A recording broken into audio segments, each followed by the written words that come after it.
Pledge allegiance to the flag of the United States of America and to the republic for which it stands, one nation, under God, indivisible, with liberty and justice for all. All right. Go ahead and sit down, Kevin. He'll be back up in a minute. Anyway, welcome everybody. Looks like we've got a good crowd for a Monday night. Reason we have a Monday night meeting compared to what Wednesdays normally are meetings is that the fair was last week and we probably could have had it. No, I think Wednesday didn't rain out, but we could have had it anyway probably last week. But anyway, part of our meeting is this part of the meeting that we open it up to anybody that's got anything that's not on the agenda. And you have an opportunity to speak and say your piece or bring up what you're interested in. And we can't act on it, but we can take it under advisement. In the next meeting, we can act on it or do whatever we need to do. So, has anybody got anything that's not on the agenda? All right. That's unusual. So, moving along. Public hearing on the four-way stop ordinance for the intersection of Slab and Cutshaw Road. So, looks like we had a reading last time, I guess, when we had talked about this ordinance, and it has to have 3 readings because, to my knowledge, that if the second reading is a unanimous reading, you can actually entertain the third reading. So. With that, I'm going to open it up because I do know there's some residents here of Slab Road and in that area, and I guess if anybody wants to come up or say whatever they want to say, or you can say it from your seat. I don't know, whatever you guys want to do. So, is there anybody here who wants to talk positive, negative about the four-way intersection? If you would just state your name and your address. Dennis McLean, 3056 Slab Road. I'm not here to argue, I'm just gonna give you my opinion. We had a stop sign there years and years ago, I don't know if any of you remember it. Yeah. And it was a mess. People on Slab Road were not used to the stop sign. It stayed there for a few weeks and they took it down because they had too many accidents. It's gonna happen again. Doesn't matter to me, I got plenty of time to stop at it, but you're gonna get into a lot of messes out there, guarantee you. All right. Anybody else? Go ahead, Carol. Carol McLean, same address, 3056 North Slade. We won't hold that against you. Thank you.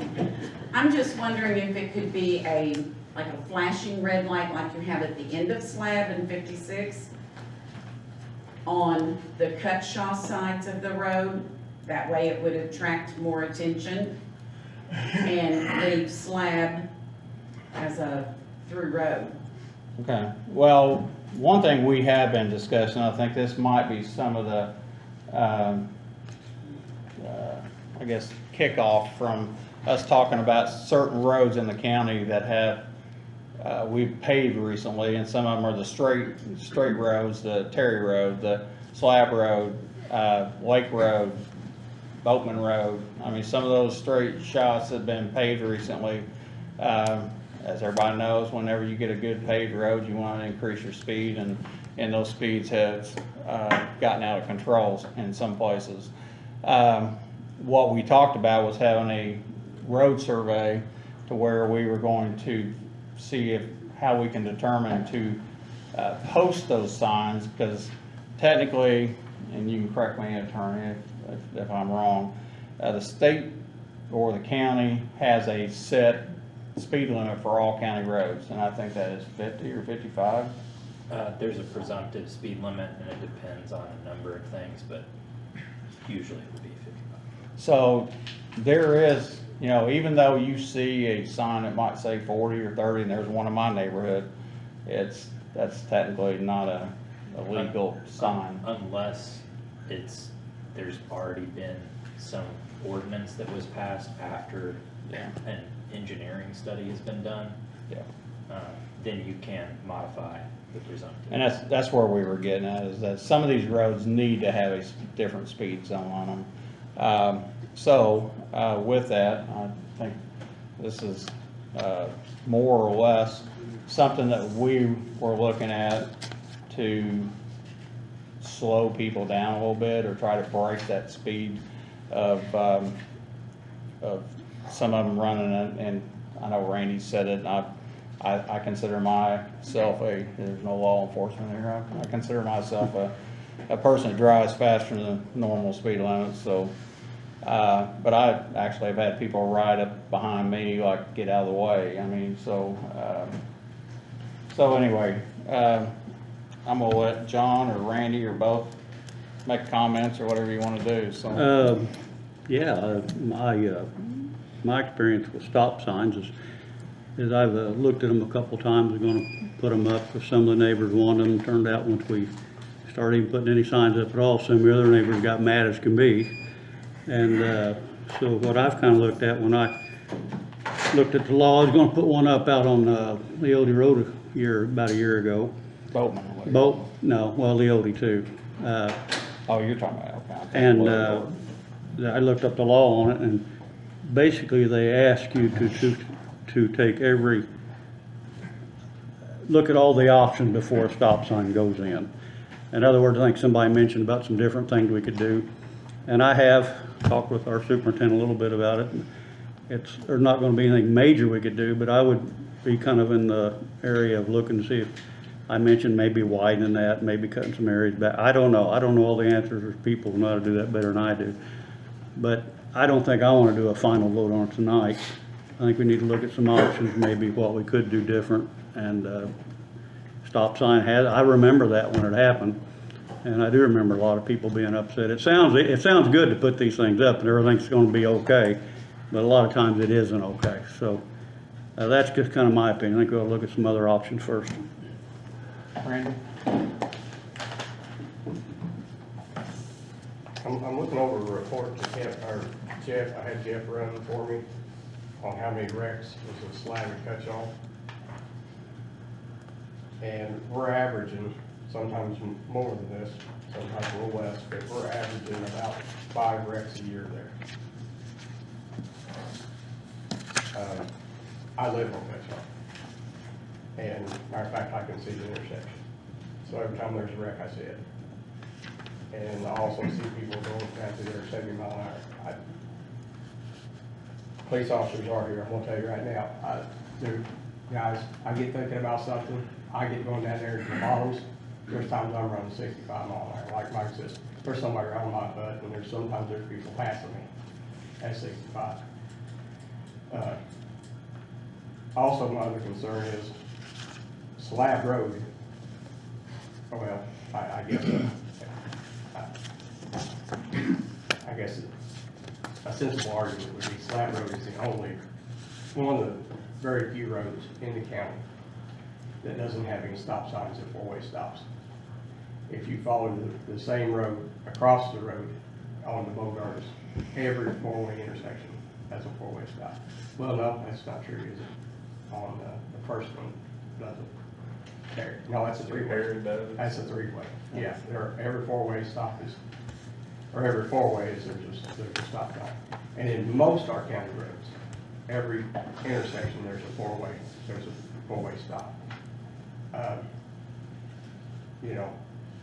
Plus on top of this, there's a row of houses right there. When you're pulling out a Cut-Off and you're heading east, you got to really get up in front of the intersection because of the church side. When you're going the other way, there's a dip coming down, and there's mailboxes right there, and then people don't have any place else to put their mailboxes.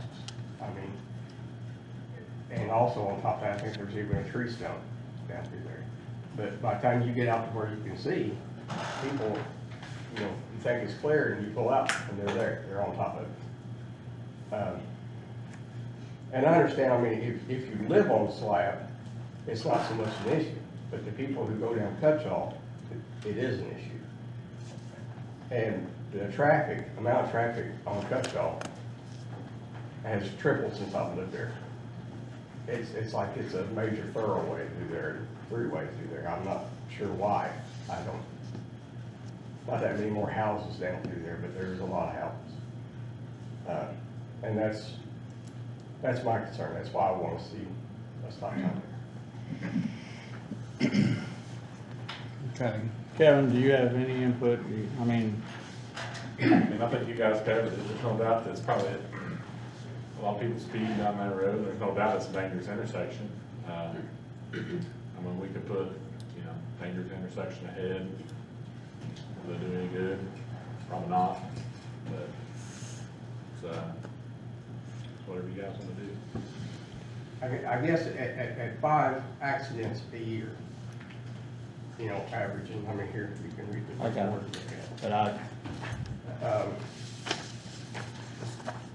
but you gotta, and I haven't had an opportunity to dissect these numbers that you got here, but, I do know that in 2021, looks like there were 5 at that particular incident. Doesn't look like there's any of this so far this year, knock on wood. Well, this year, it's only 22 in there. Yes, it is, on the back page. Well, a lot of these accidents ain't at Cutshall Road. There's a lot of these, I'm sitting there saying Slab Road, Marshfield Road, Slab Road, Marshfield, 56, Well, and. 256. Do you want to point out what you was telling me earlier? Randy asked for that before. It all depends on how the dispatchers put it in the cab. And we looked up slab and Cutshall, do Cutshall slab. It depends on how it goes into the cab system. Some dispatchers may just put Cutshall, some may just put a slab. So, when I talked to Randy earlier today, he said, just run all slab road. Oh, I guess. And all I'm seeing is 2022, there's not a single wreck at Cutshall Road on Slab. Is that accurate? I looked over the calls, the accidents in the area for 2022 so far, and I did not locate it. Okay, but I haven't seen anything with Cutshall Road. I didn't run Cutshall Road. I was. But if you run Slab and there'd been a wreck at Cutshall, it would have shown, wouldn't it? Yes. There's nothing on here that says Cutshall Road this year. Am I accurate or am I missing something? They didn't run Cutshall. I know they run Slab, and if there had been a wreck at Cutshall, there would have been, and why wouldn't we run Cutshall? That's what they're saying, depends on how they put it in the computer. I get it, but if you'd run just Slab alone, and there'd been a wreck at Slab and Cutshall, it would have showed up on your computer, wouldn't it, or not? Well, the search engine isn't really, so with our CAD system, search engine, I can't just put in Slab or Cutshall and it will pull up all the accidents. What I actually had to do was I had to search by all accidents, and it was between property damage, personal injury, Okay, type unknowns. okay, And what I did is I actually looked through every accident through the whole year individually okay, to find, and I had to visually find Slab Road, Cutshall, so I just like he had wanted, I just did all Slab. okay. Yeah. Well, anyway, I'm not seeing anything at Cutshall Road and Slab, 2022. 2021, I think there's 5 accidents. So it looks to me like Slab Road altogether is a serious place for accidents, the whole road. And I don't know the answer to all that. Maybe it is Well, speed 50 limit, some issues. Slab and 56 is a major accident. Yeah. Prone place, but, and yes, they have put a stop sign up, and actually the stop sign at one time was the whole sign flashed at almost dusk to dark. For 2019, I see 3 accidents at that intersection. So, but again, I think it falls back to what we were talking, or I was talking about earlier, as we have some major straight I agree. roadways I agree. that we have people driving faster than even the 55 miles an hour. Like I said, if you're driving 55 there, you're gonna get run over. But the point is that I think we need to look at just not Slab, but other roads that we can put different posted sign or speed limits on it and enforce those, so. Go ahead, Pat. My name's Pat Forbes. I've lived on Slab Road for about 31 years, 1933 North Slab. I'm not opposed to that. I'm kind of like the McLean's, I'm not sure that it will help. The blinky light at the end of Slab, I like it as I'm going to 56, but I'm not so sure that that's the issue. I think it's more people coming out of town, people turning, so there's no way to slow people down on 56, I think. My main concern on Slab is Grain Bin Road. I would like to know on Slab Road, how many happens at that intersection? It's on here. Okay. Marshfield and Green Bin more dangerous than Slab.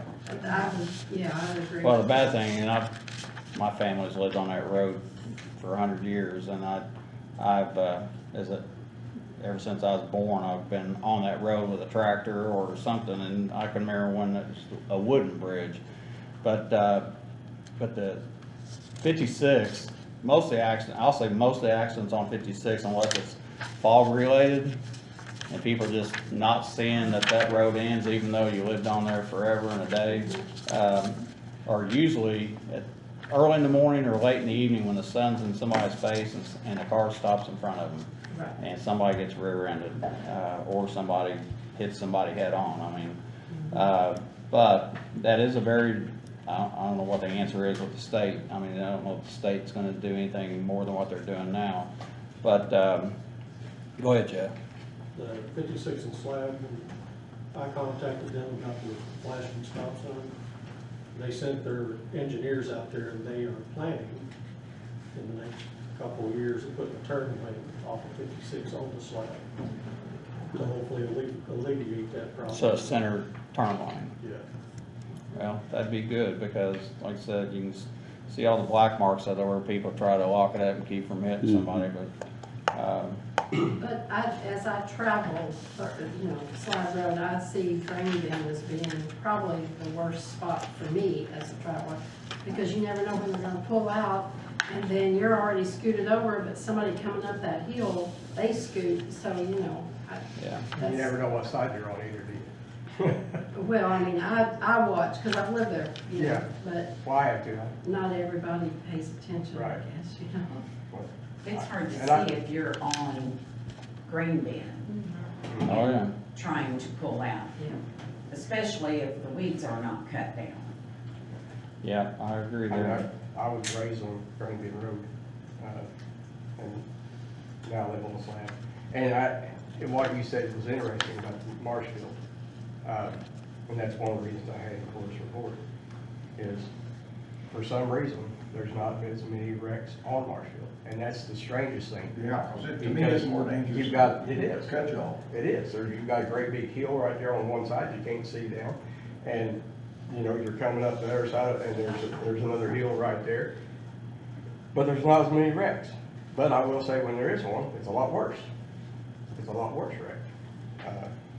Which is not on here, but since 2014, there's only been 14 wrecks. Let me rephrase that, not only, that's enough. But there has been 14 wrecks at Marshfield and Slide. And that's since 2014. Since 2018, to 2021, there's been 14 wrecks at Slide and Petra. So. And at a bare minimum, you're talking 28 people.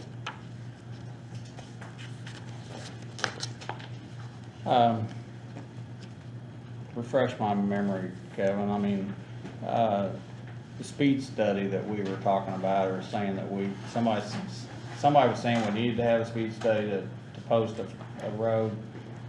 Is that's correct or not correct? I thought that, we could create an ordinance to change the speed limit, just the same way you're doing the stop sign. So, no. That's what Jackson County did. Every county does it different. There's counties that's doing it. I'm not saying that's correct, but his county is doing it.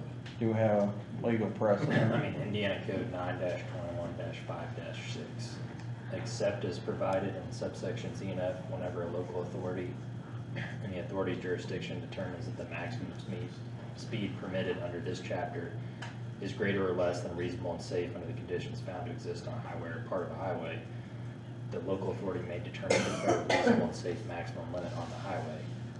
You can do any one of the following. It lists 5, and then after the 5 that it lists, and these are for decreases in certain areas, it says the local authority must perform an engineering and traffic investigation before a determination may be made to change a speed limit under subdivisions 2, 3, 4, and 5.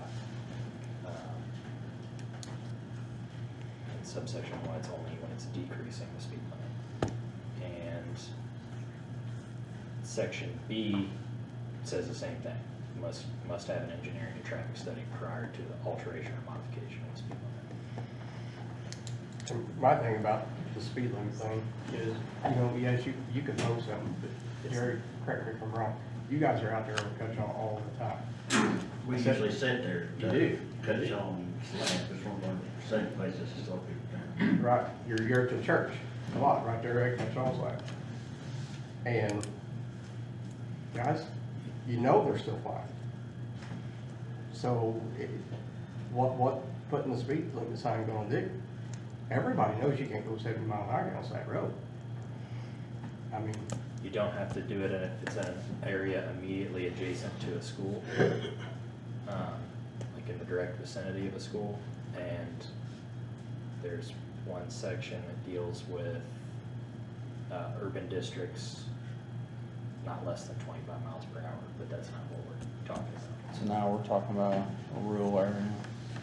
There's a church there, but you guys, I'm assuming, have been writing tickets. We run tickets there, we run all over. Here's the underlying factor with all this. You've got on I-65, you put speed limit 100 mile an hour and the big people go 110. You know, it's that way everywhere, you know what I'm saying, not just on slab, it's just the nature of the beast. You know what I'm saying, with people, and really, you think about this, even with the US, we've kind of got an obsession with speed. You think about the Daytona 500, and that, you know, all these different races and cars and stuff, so. The only true way to slow people down, and this is something that the state never would go for. I actually did a study for the state on speed cameras, and it's where you put speed cameras up, whether they're on or not. It says you're being monitored by speed. It's kind of like the bridge thing, where you go over and they get your license plate number and they mail it to you, and the vehicle is responsible for paying the speed ticket, whether it's $50, $35, whatever it is. And then there's no points against the license or anything, but people know that those cameras get up there, then that's the only thing where it slows people down. You can put up a stop sign every 15 feet, and next thing you know, they're gonna be using it as a start line, you know what I'm saying, for the. I hear they go through flood water when you tell them not to. Yeah, they do that too. 0 to 60 in about 4 seconds, isn't it? Yes, especially with the new Tesla. Yeah. You know, so it's like, the only true, and it's documented, you said, the only true method to slow people down is speed bumps and or speed cameras. I think what we do, Kevin, instead of paving roads, we'll just leave those potholes there and then either dodge the potholes or slow down. Give him your number. Give them my number. I'll change it tomorrow. Okay. Yeah. But anyway, you're right. I mean, you tell somebody not to do something, they're gonna do it anyway. And like I said, I'm the one that actually talked about the speed or the stop sign at Boatman and Little York, over where Artie lives.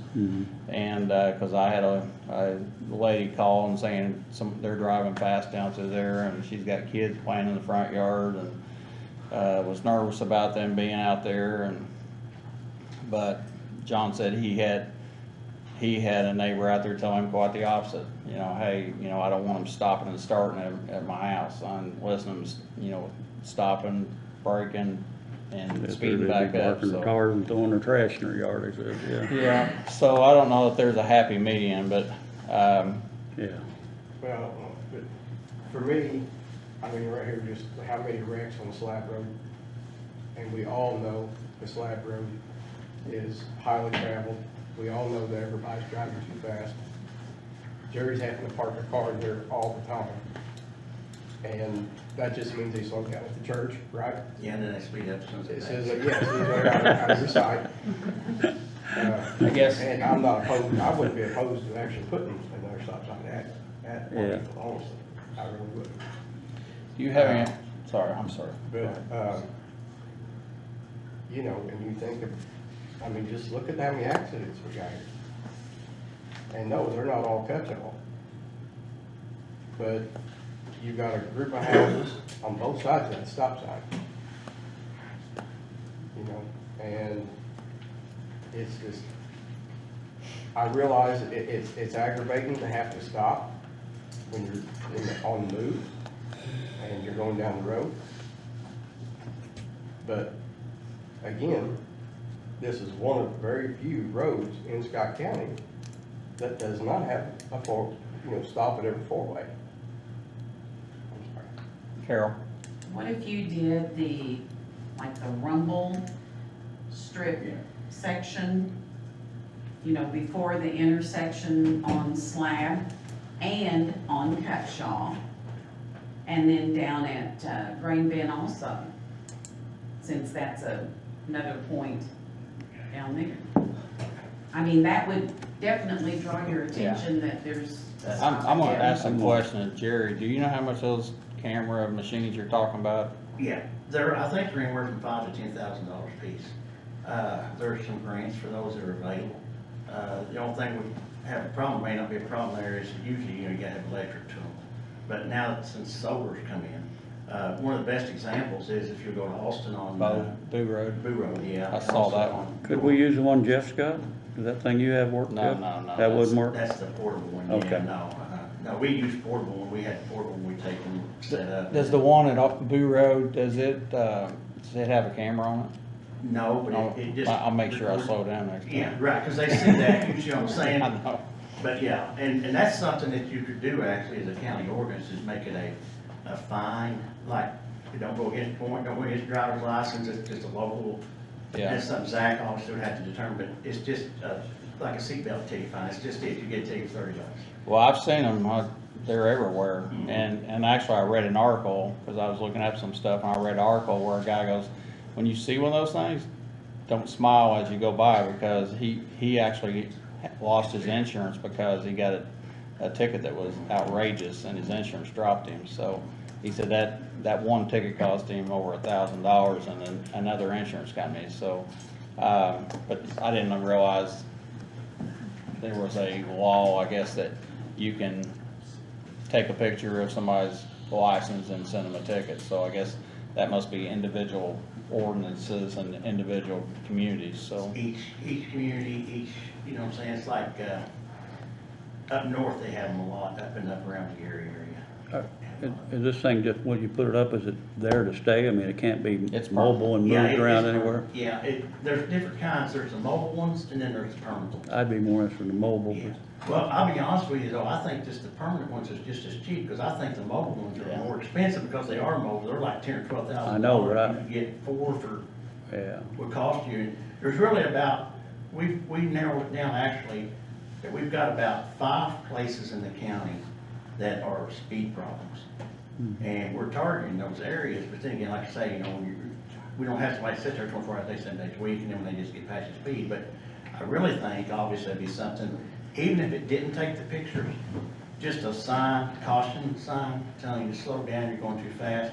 I think it's pretty effective up there in Austin on Boo Road. and I Austin think on Dowling. I've watched So it. that's something that could be a very feasible thing to do, and- But again, it's a drag strip from, okay, I stop at any stop sign, and they're gonna take off from there, and they're gonna go on. Yeah, you may break that up a little bit, or tell them, hey, I gotta stop up here, but they're gonna go right back to the regular speed afterwards. And again, I know Slab very well. I mean, I had family live right at the corner of Marshville, and my grandparents owned a farm there, so.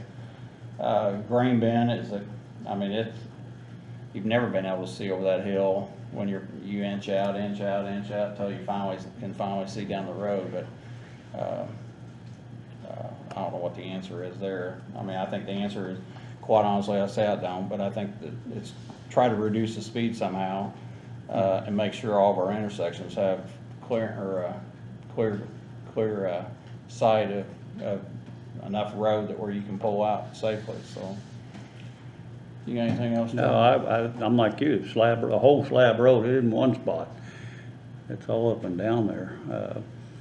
But that is a heavy, I mean, I've been to, you know, over my time, probably 4, 5, 6 accidents there that's been pretty serious. And, I've investigated a couple myself, yeah. I mean, I've been on Marshfield with a UTV that didn't stop at the stop sign and flew a little kid out that I didn't think he was gonna make it, and he ended up coming home, so.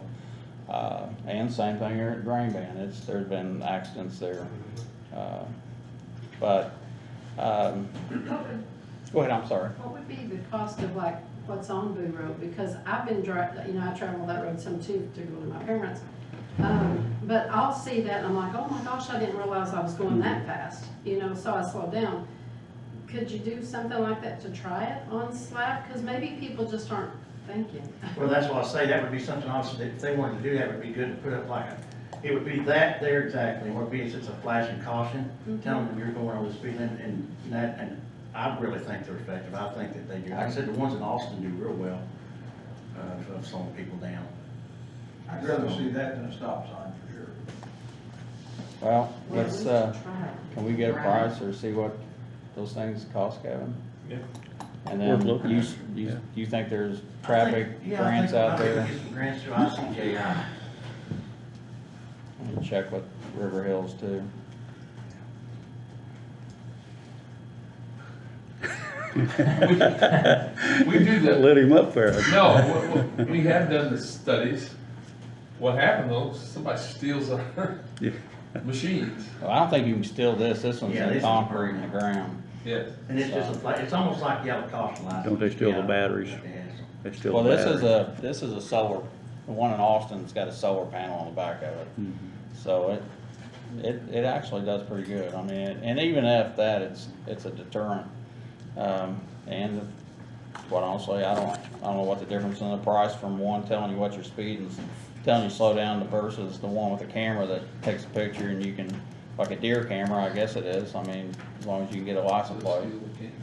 So, I I can tell certainly, you, Exactly, I mean, because. I have a friend that works at Signal for the state, and they are stealing them. I guess. you're saying they're stealing? The solar on top that does the charging on the batteries, they're taking them at a pretty good clip. I mean, the thing we got. I guess they're worth a lot of money. The thing we got on Boo Road, the one on Boo Road is sitting in somebody's yard practically. So Yeah. it's being watched all the time. And so as one on Dowling is too, is sitting in church parking lot. So it's, Yeah. And there might be some, as a So we GPS can tracker in on there, Slab that Road next to the field. it may never happen, but it's definitely happening all over the place. I'd like to explore it though. I think that's probably the best option we got right now. Especially if you can find some grant money. Because we'd looked into it before, because we were gonna try to get 4 or 5, and we didn't have the money to purchase the offsetting, but I'll look again. Okay. All right, I guess on this particular ordinance, what's your pleasure? I know we have, this I believe is the second reading of this, You know, we had to go through 3, so we can't. so we have to do something. I think this is the first reading. Okay. This is the first reading. We advertised, one of the questions I think at the last meeting was, you got a copy of it at the last meeting, Mhm. but we could not get the advertisements out in Okay. time frame. I think there was a shorter time frame between the 2 meetings last month for some reason. And it has to be published twice. Yeah, And I so published it. today would be the first reading. All right, well, Through 3. By statute 2, though you can pass it at one meeting if it passes unanimously. But that's up to you guys. So it has to go through one more reading anyway. it would have to go through, yeah, At least. it'd have to go through one tonight and our next meeting at least, so. Well, I'm gonna just give my opinion here. I don't know that the 4-way stop is the way to go, but I'm not ready to kill the ordinance yet. I'm not saying that I'm gonna vote for it in the end, but I don't wanna kill the ordinance, so I would vote to extend it to the next reading anyway to get more information. Again, about the other avenues slowing people down and trying to get some other information before a final vote anyway, so. And I'm with you on that. I would have voted no, just to make, if it's unanimous, I know it would have been over with, so I would vote no if we get a couple more readings and get more input and maybe more knowledge of what you can get done, and maybe some more thoughts on what we can do about all of them down Slab Road. So I guess the question about those cameras, is that something that the highway department can get the grant for, or is that something through the sheriff's department that they get the grants for, or is that? Probably both. And that's what we'll look into. Just what it is there'll be some of them come down through the National Highway Transportation Board, and the other ones will come down through the ICGA, Criminal Justice Court. So there'll be different ones for different areas. Okay. So you can look on your end? Yeah, I'll look on our end, yeah. And you can look on your end, and I'll get with Melissa with River Hills and see if she can find, if there's any grants out there, so. Kevin, how much did you say the rumble strips was? It wasn't too expensive. What was it, $600 a set, I want to say? Are those the ones they pour? No, they torch down. Yeah, thermoplastic. Oh, yeah. So you lay them down. Like on 203? They stick down. Yeah, but I mean, if people live along there, I don't think they want to hear those rumble strips at 55, 60 mile an hour. They're pretty loud. I know somebody on Boatman Road that didn't want them. And they're not there anymore. I mean, that'd just be mine. Yeah, they will be loud. Well, we have them on we don't. State has them on 203 there at Blotcher Road. And I'm sure I think the Gilberts, I don't know if they still live at that corner or not, but I'm sure they hear them every night, so. Anyway, let's go ahead and vote on this ordinance. And again, I'm gonna vote in favor of it tonight, just, I know John's gonna be the opposing one so that we can move it along, and then I wanna gather more information, but I'd rather do something different than a stop sign, but, I don't know what that is. I mean, I know there's other dangerous spots on that same road as people have alluded to, so, anyway, I'll entertain a motion to vote on this ordinance. The ordinance is 2022-006. So, Randy? I'll make a motion to pass it. Randy makes a motion to pass ordinance number 2022-006 on the first reading. John? I vote no. John votes no, and I'll vote yes to move it to the next reading, so. All right. I published twice, so it's all published, and then we'll Okay. just move it to the next meeting. Okay. All right. The next thing on the agenda here is the ditch along the property of Art Tuttle. And Art, you wanna come up here? Yeah, please, I got some pictures to show you guys. And I know this has been an ongoing thing with you as It's been well. on for years, this is particularly 10 years. Now, Kevin did come out today, and we revisited right in front of Peggy and mine's house. I think he thinks we can get it fixed, just working amongst ourselves. I really came to see you guys on the way, the ditch is just collapsing. And I'm going out with my lawnmower trying to maintain the, part in front of my house. And that ditch is going to collapse with me on that lawnmower. So is this on the north end of your property? This is right in front of my house on the west side of Bowman, and pretty much the south side of my driveway. So it's on the south side of your driveway? Yeah, on my current house, Mike. Well, the problem before you had was almost to your parents' house, wasn't it? Well, when Charlie Hauser redid the yard, and he was exactly right, Charlie did not ever get into the ditch like I was instructed not to do, but he did take that one half of the ditch and he pulled up to reshape the yard. So that still needs to be worked on, but it's not a safety hazard. Okay. But I think we got a plan. He's So a great guy, I wish we'd had him years ago. Whether he can help me or not, I don't know, but he's trying. I'll give you that much. Then I'll show you this picture to show you the next part of my problem, which is complex.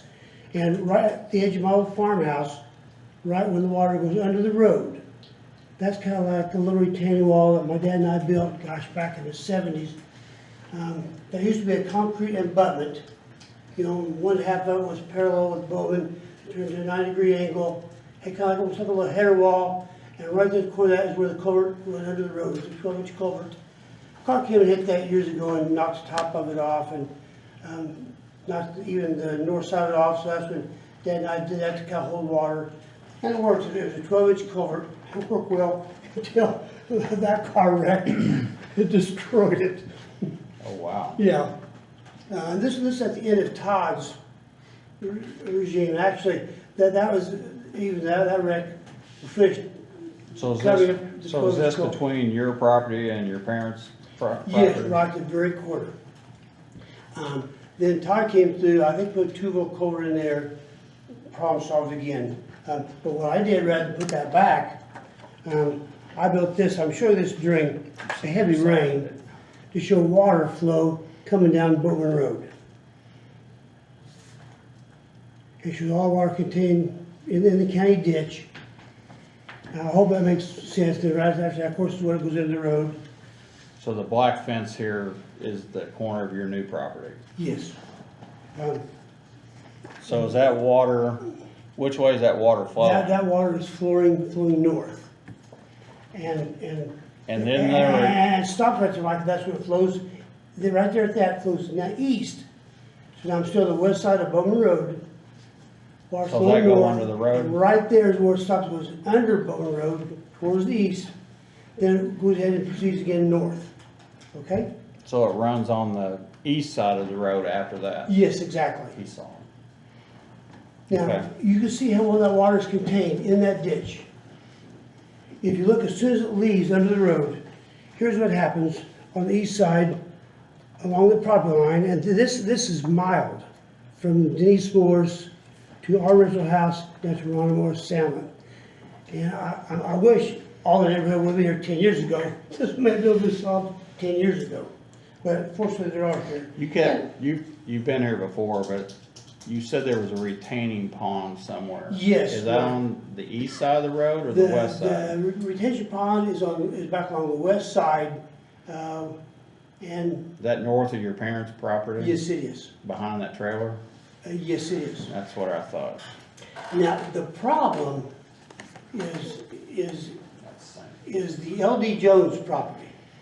That water splits off, half it goes towards Weir Road, half of it comes right behind Mike Nichols, Mark Gardner's property, right behind Denise Morris's. And there is more water that comes over that hill than what comes down Bowman Road. And that's the problem. And it has no way to get away. This is why I say this is a complex problem. And I need you guys' help to try to get it fixed. There's just more of the flooding at Denise Morris's, which is, now, 3 years ago, the decision was made, So is this tile, where's this tile? Is that the what comes under the road? that is what Denise Morris tried to do to stop flooding. And she actually did help. She put a 3-foot tile in to try to control her flooding, because she had the worst of anybody. But the first tile floated up, so she put it back to the ground. And south of her driveway, she hung a bunch of the water back, going to go through her 3-foot culvert. And it did work. But 3 years ago, the decision was made to not go underneath Bowman Road, to come straight down Bowman, and come across my old property, and then come across the 5 acres I got north of my old property. That ditch is like 7 foot wide, 5 foot deep. There's when they first dug it. It's a monstrous ditch. That's north of my old driveway, and that's pretty much where they stopped it. But even that water coming down straight on Bowman Road, and this is after they cut that culvert coming straight through my parents' old property. That's all the water coming down Bowman. And that's just from Bowman. That doesn't include coming down the LD Jones property. So this picture here is on the, That's my 5 acres north of my old farmhouse. that's on the west side. Yes, on the west side of Bowman Road. And when this meeting first happened, I told him, I said, you know, this is gonna help, this is not the problem, let's stop, let's not waste the taxpayers' money. And we spent 3 days out there blasting, digging, beating that road, and breaking stuff, forked the water line, and it was just a huge mess.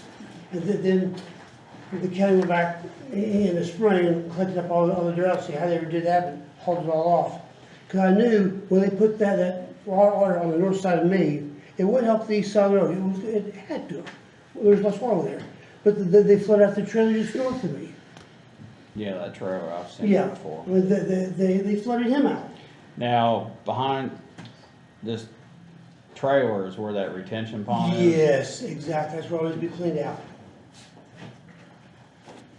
And again, just refresh everybody's memory, I saw it work back in the 70s and it worked. Who did it? I got no idea.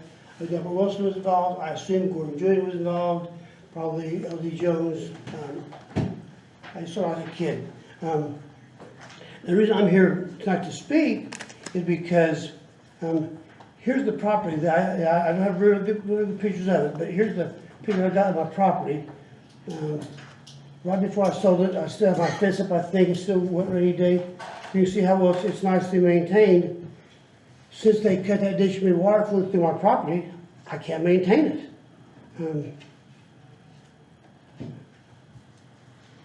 I mean, it's just too deep, too wide, and I guess it's a safety hazard. It's gonna, Well, this is on your property, right? Randy, that's actually my parents' old property, yeah, but I'm right in here, so water's flowing this way. But the ditch is still about, The- it carries on your property. This ditch same? is now on people I sold the house to, people I sold the house to. They resold, this now belongs to Andrew Cunningham, Andrew and Whitney Cunningham. This is probably, 30 foot north of my property line, Randy. Okay, but, it's, that same ditch is about the same distance off the road on your property also? Yes. Did you give them permission to dig it like that on you? No. Kevin, is that even in our right of way?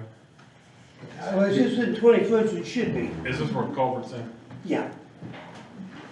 Yeah, I mean, I believe it's in our right of way. I cannot believe this too. I believe what it's not in your right of way is on my current north 5 acres, where that ditch that they dug 3 years ago is 22 foot off the road, off the center of the road. 2 foot of it is not in the right of way. Yes, That's on you. 2 foot's on me. And this is going to the Kevin, that's north that's on south the going west side north. of the road, right? On the west side of the road going north, yes. Okay.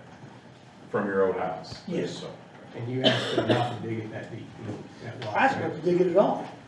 I know.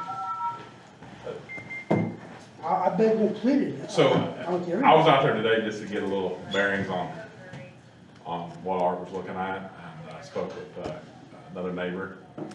I guess from what I gathered was, they dug that ditch through there because water was coming down Boatman Road, across Boatman Road, going to the east side of the road, and was flooding that property. So, I think at that time, maybe it was discussed whether they put a culvert in to go across Boatman Road over to the east side and let it drain over there, but instead a ditch was made that went down the east side of west side of the property. It's where it's complex, yeah. but Yeah.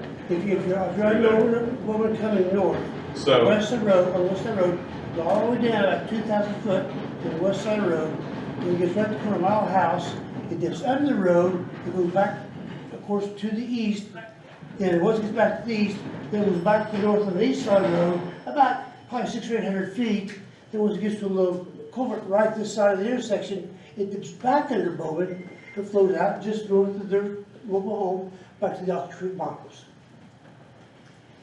And it's no individual homeowner's fault, it's just, I mean, I also want to get fixed, we need help. It's gonna take some monies and probably some grants, but we're all suffering the same cause. It's flooding. So, do you have a solution, or No. do you have? I really believe, I mean, it's gonna be, to get it resolved, you're gonna have to get a consultant. You're gonna have to go out there and look, because we're gonna have to get off the county right away. It's gonna have to get onto private property, what I believe. I don't know what legalities we have as far as waterways and opening them up.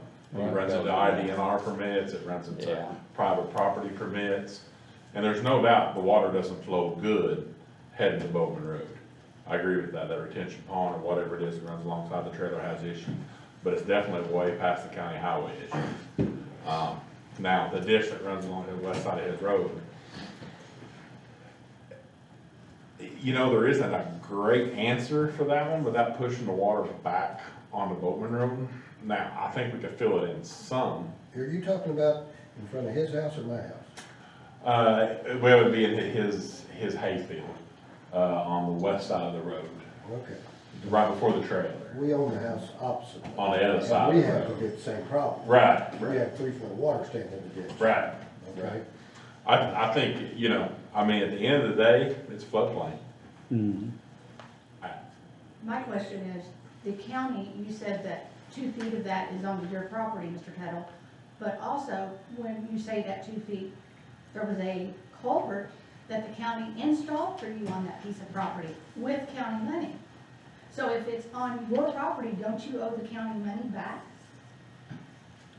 I don't know, what are you talking about? On the property where your hayfield's at, What, there's a what, culvert what, there. what is that, what is that gonna do to being on my? You're street? stating that there is 2 feet of your property that they were on, that they dug out.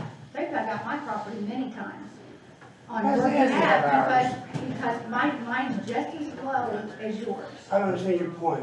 What's your point on water flow around Have, here? water flow, Yeah, have you've seen my property, I think you've probably got pictures. well, you obviously have seen ours also, I don't understand your point. Your property right now does not have water that stands in it. You can mow your ditch line very easily. We're mowing Come and look, stop. This is not gonna be a discussion where it's arguing back and But forth. there's been This, a hang on. problem for 31 Wait, years. and I understand that. This is a public meeting. We're not gonna argue back and forth. You can make your points if you'd like to have the floor for a moment. And sir, if you let her make her points and then she can, all right. Go ahead. For 31 years, I have lived there. We've had the same issue over and over and over. So where's your property at? My property is from Mr. Tuttle's vacant 5-acre lot. I live right across the street. So you're over where the grocery, near where the grocery store used to be? I am 3 Yeah, houses down. north of the grocery store.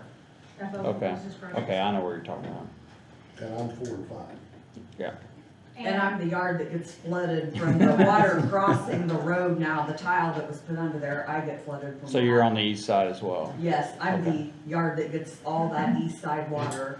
My question, logical question is, why was water diverted from the east side or the west side to the east side in the first place? The ditch should have just been made bigger instead of putting a culvert across. And how big a culvert is it? I don't know how big that culvert is. You're talking about the one that goes under the road? Yes. Kevin, do you have any idea? Mark, here's a picture from the 40s. There's never, it's always been diverted, as long as I know. That's back at Bowman Road, even a gravel road. That used to be a 12-inch culvert that went under Bowman. With the building of houses and increased water flow, tide increased up to 2 foot, maybe 15 years ago, right before they paved Bowman Road. It's always been diverted. So it's always either came across the road or under the road? Yes. Well, And I've lived there 53 years. I don't know how old I am, but I know how old you I are. know you do, please. I mean, we can argue, but I think Kevin's kind of on target here. There's some things we gotta do. And we can go back and argue the past, but I think if there's any solutions, he's got us in the right direction. Yeah, I mean, at the end of the day, it's a floodplain. There's no fixing, there's a 100-acre field that drains down and all that, and. Nowhere I mean, water to go. I think we can make improvements, but it's gonna be beyond what the county highway is gonna be able to go in there and do. I mean, I think there's been several people try, up there where, Mr. Tuttle's talking about in front of his home that he lives in. I think we can come up with a solution with that pretty easy. Down there in front of his field, now that that's been ditched, I will agree, it needs some work on some grade work that goes over towards the trailer. But I also don't think I can fill it all the way in. When you get a big flood where the water's gonna come out across Bowman Road and probably go to the east side and flood it worse. I don't know I have that. a question. Are we talking about private property? Yeah. Okay. Some, Well, we created some of, I think, the issue when we started ditching some stuff. yeah. I can't really deal with that piece of it. All I can tell everyone here is that the county highway department cannot do work on private land unless the resident, taxpayer files a written request with the Board of Commissioners asking for the county employees and county equipment to be brought onto private land and agrees that they will have an assessed value for that work and time placed on their year-end county taxes. Indiana Code 8-19-7-1. You know, anything like that, I feel puts us in a contractor position, and I don't think that's probably where the county belongs. If we get on private property and start trying to move water, it's probably no direction that ought to be for the county's best interest, in my opinion. All in, under the drainage board. I think it does. Well, it should. That's where I I thought think it ought this to is go. this is a drainage board issue. I think we need to get, Right, Everett Hunley, yes. Randy's on that board as well. I think you need to address a lot of this, all of you, to that board, because that's their expertise in drainage and working with DNR and some other people, so I think that, I don't think any of us is trying to get anything really done, we just don't want more water draining on us. Oh, I get On the other that. side of the road. well, Yeah. 4.5 inches of rain the other day, I'm sure it was going somewhere. But anyway, I think Well, thank you. you for sure needs to go in front of the drainage board and get hold of Everett and get hold of Randy and see what avenues they can assist with. I think the lady in the back in the green We have a wanted to say drainage board something. meeting tomorrow at 5:30. Okay, when we come back. Okay. Lady in Right the here. green, I think. I know according to Todd, this was all done 10 years ago, that project has been bypassed somewhere, but we wouldn't try to pursue it again. Well, Should property owners get a notice if something like this is going on? as far as, Well, if you're building a house, you have to send notices within 600 foot. If you're changing drainage, shouldn't we be notified if something's going on there? we're not changing anything right now. I mean, whatever's happened before any of this board's been together, so nothing that in the last 7 years has happened that anybody on this board knew about, so. And if there is something that we're deviating, I'm sure, we would be contacting neighbors to let them know that something's gonna be changing, whether we're taking some of your right of way, or we're working on your right of way, or we're right on the edge of it, so you would be duly noted, so. We We're not, advertise in the drainage board, because I've been the secretary since like 2004. So, we advertise, if there's a development site or there is something that's being constructed that creates a drainage plan that goes before the drainage board for approval, adjacent property owners within 600 feet of the property. Gets a mailing. Gets a mailing, yes. Mike, ask you questions. When Randy came out and shot grade, down at the old Gordon Joint House, which is probably 400 feet north of me and Denise Morse, that is 18 inches higher right there than is on Denise, so water can't run uphill. We have to let this go stay right there, just eventually dries up, so. But once he starts to clean that out, that's his point. This thing, Paul, I'd like to make, are these pictures good enough to come before the drainage board, and do I need an appointment to come? No, I think that's good enough. Okay, do I need an appointment?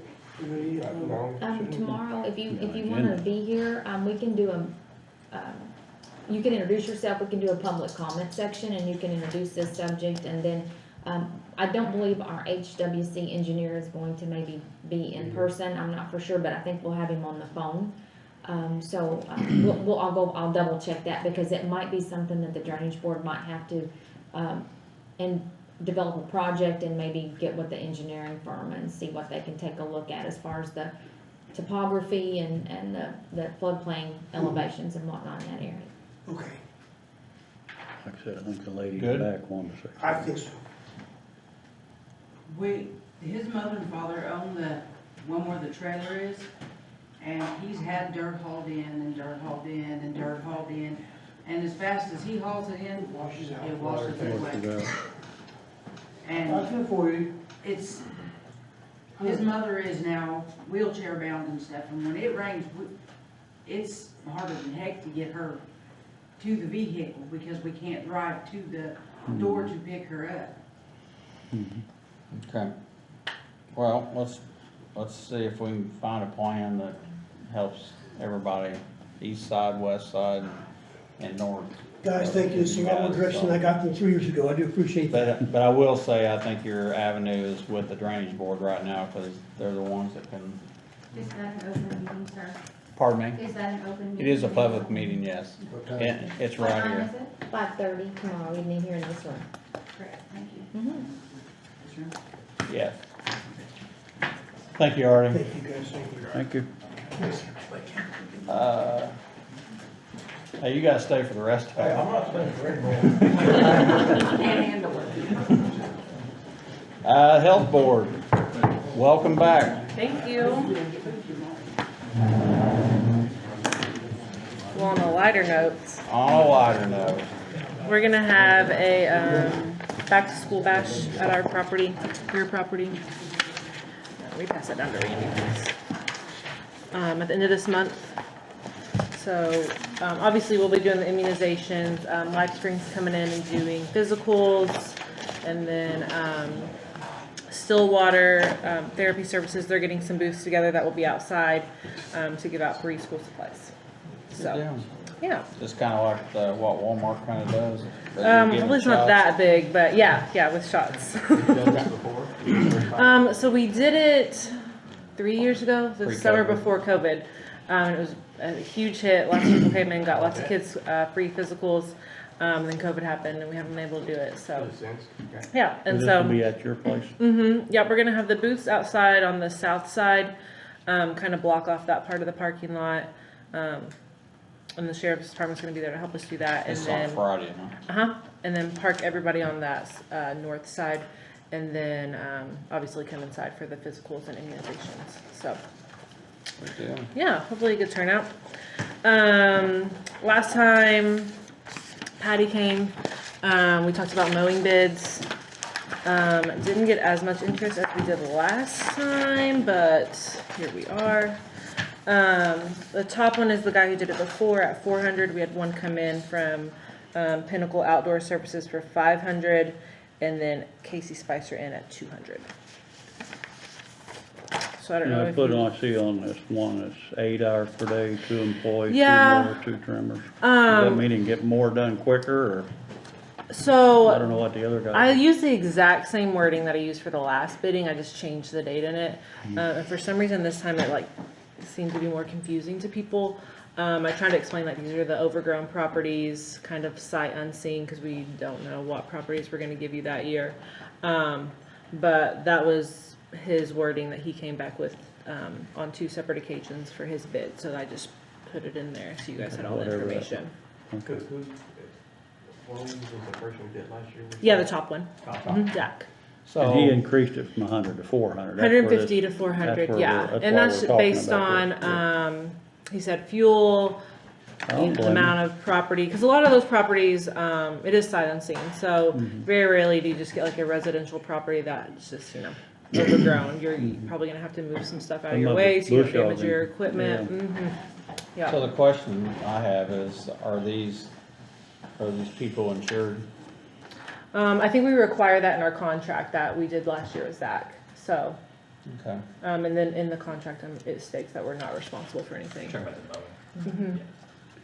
And like we talked about before, this isn't money the taxpayers are paying. This is money people put on their taxes. Who have that property, yes, they're paying It goes that. on their taxes to pay it. We pay it in front, Right, they pay it on their Yes. BLM taxes. correct.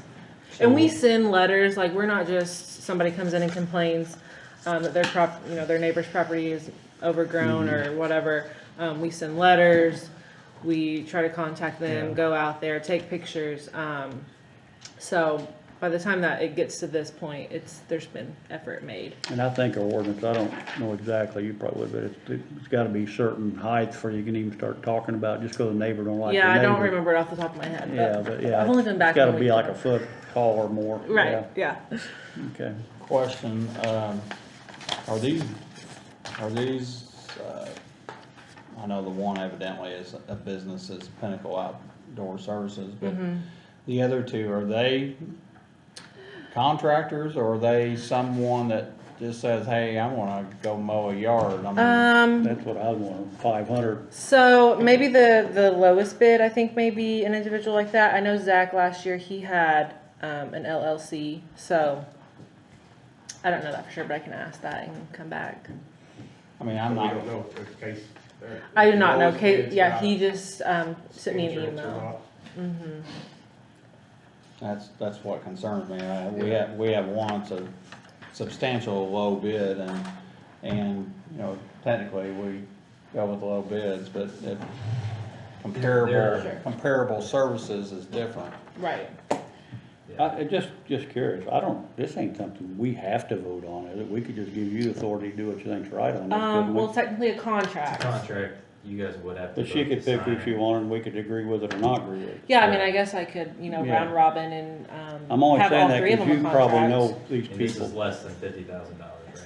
You probably know these people better than we do. It could be, it could be $800 depending on how many houses you're gonna, or properties you're gonna The do. reason they're coming back with bids, was because I wanted to make sure that we had the lowest bid possible. Yeah, I think we did that I'm last okay with year. that, I agree with that.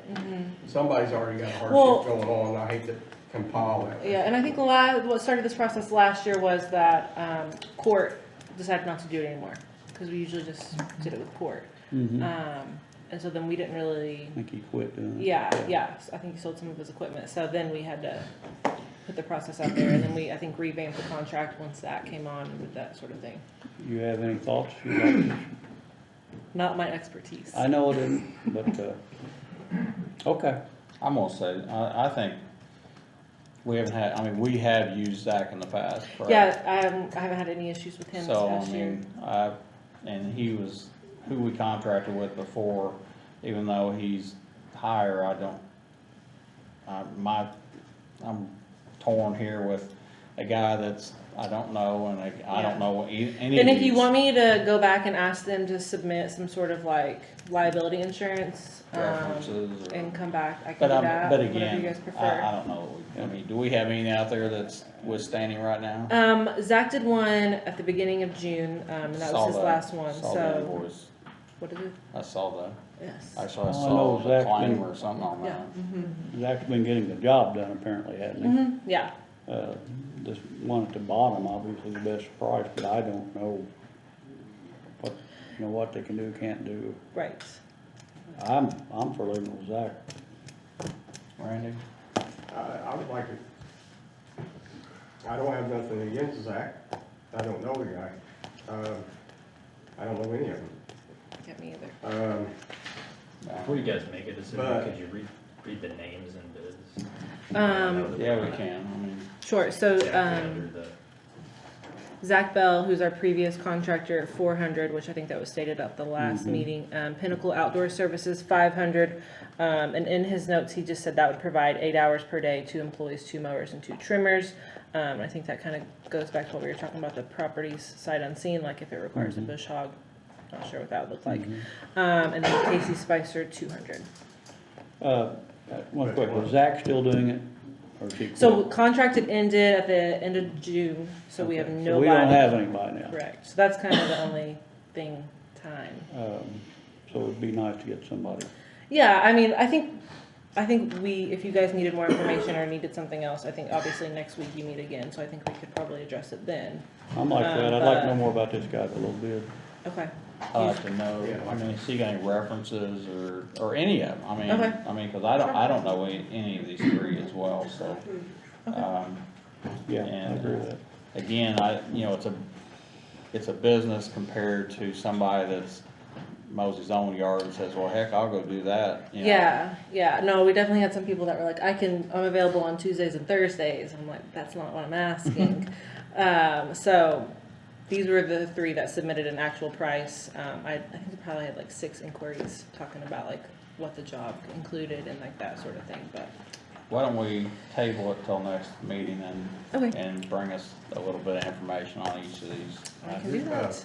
Also, if you don't mind, I'd like to, did you just have a phone conversation with these people, or? Zach, I did, the others were through, email exchange. Did they get a work scope on? So, What if you you saw what I expecting? posted on social media, and like I said, that's what I used last year, I just changed the date. That's how we did it, cause it's not technically a bid, right, Zach, cause it's, yeah, just this project. And I can rebid it the rest of this week, since I'm coming back to you guys next week, if you think that you have somebody in mind that wants No, to submit for it, or. It's not Okay. that. I just want to make sure, with the price difference, Yeah. that this, Casey Spicer, understands what it is you're wanting him Sure. to do. Okay, Well, if you have a field that needs bush hog and you can't mow it with a zero turn or Right. a regular tractor or whatever, then we need to know that he has that type of Okay. capability, I guess. okay, And that's where, Yeah, That's I where guess I'm- Yeah. That's what I'm trying to get at. that makes sense. And make sure he has insurance, of course. Okay, I will ask that of all 3 of these and then get back to you guys Okay. next I meeting. think it's a good idea to wait. Okay. what else you got? And then last thing I have is an extension of our overtime policy. That will go through the end of this year. We do it in 6-month increments. So yeah, Your overtime policy. yes. Oh, you probably don't have it. Sorry. I don't have anything. Sorry. Forgot I brought it all with me. You pass that down to Randy. Thank you. This is clinic hours. Clinic hours for our vaccines.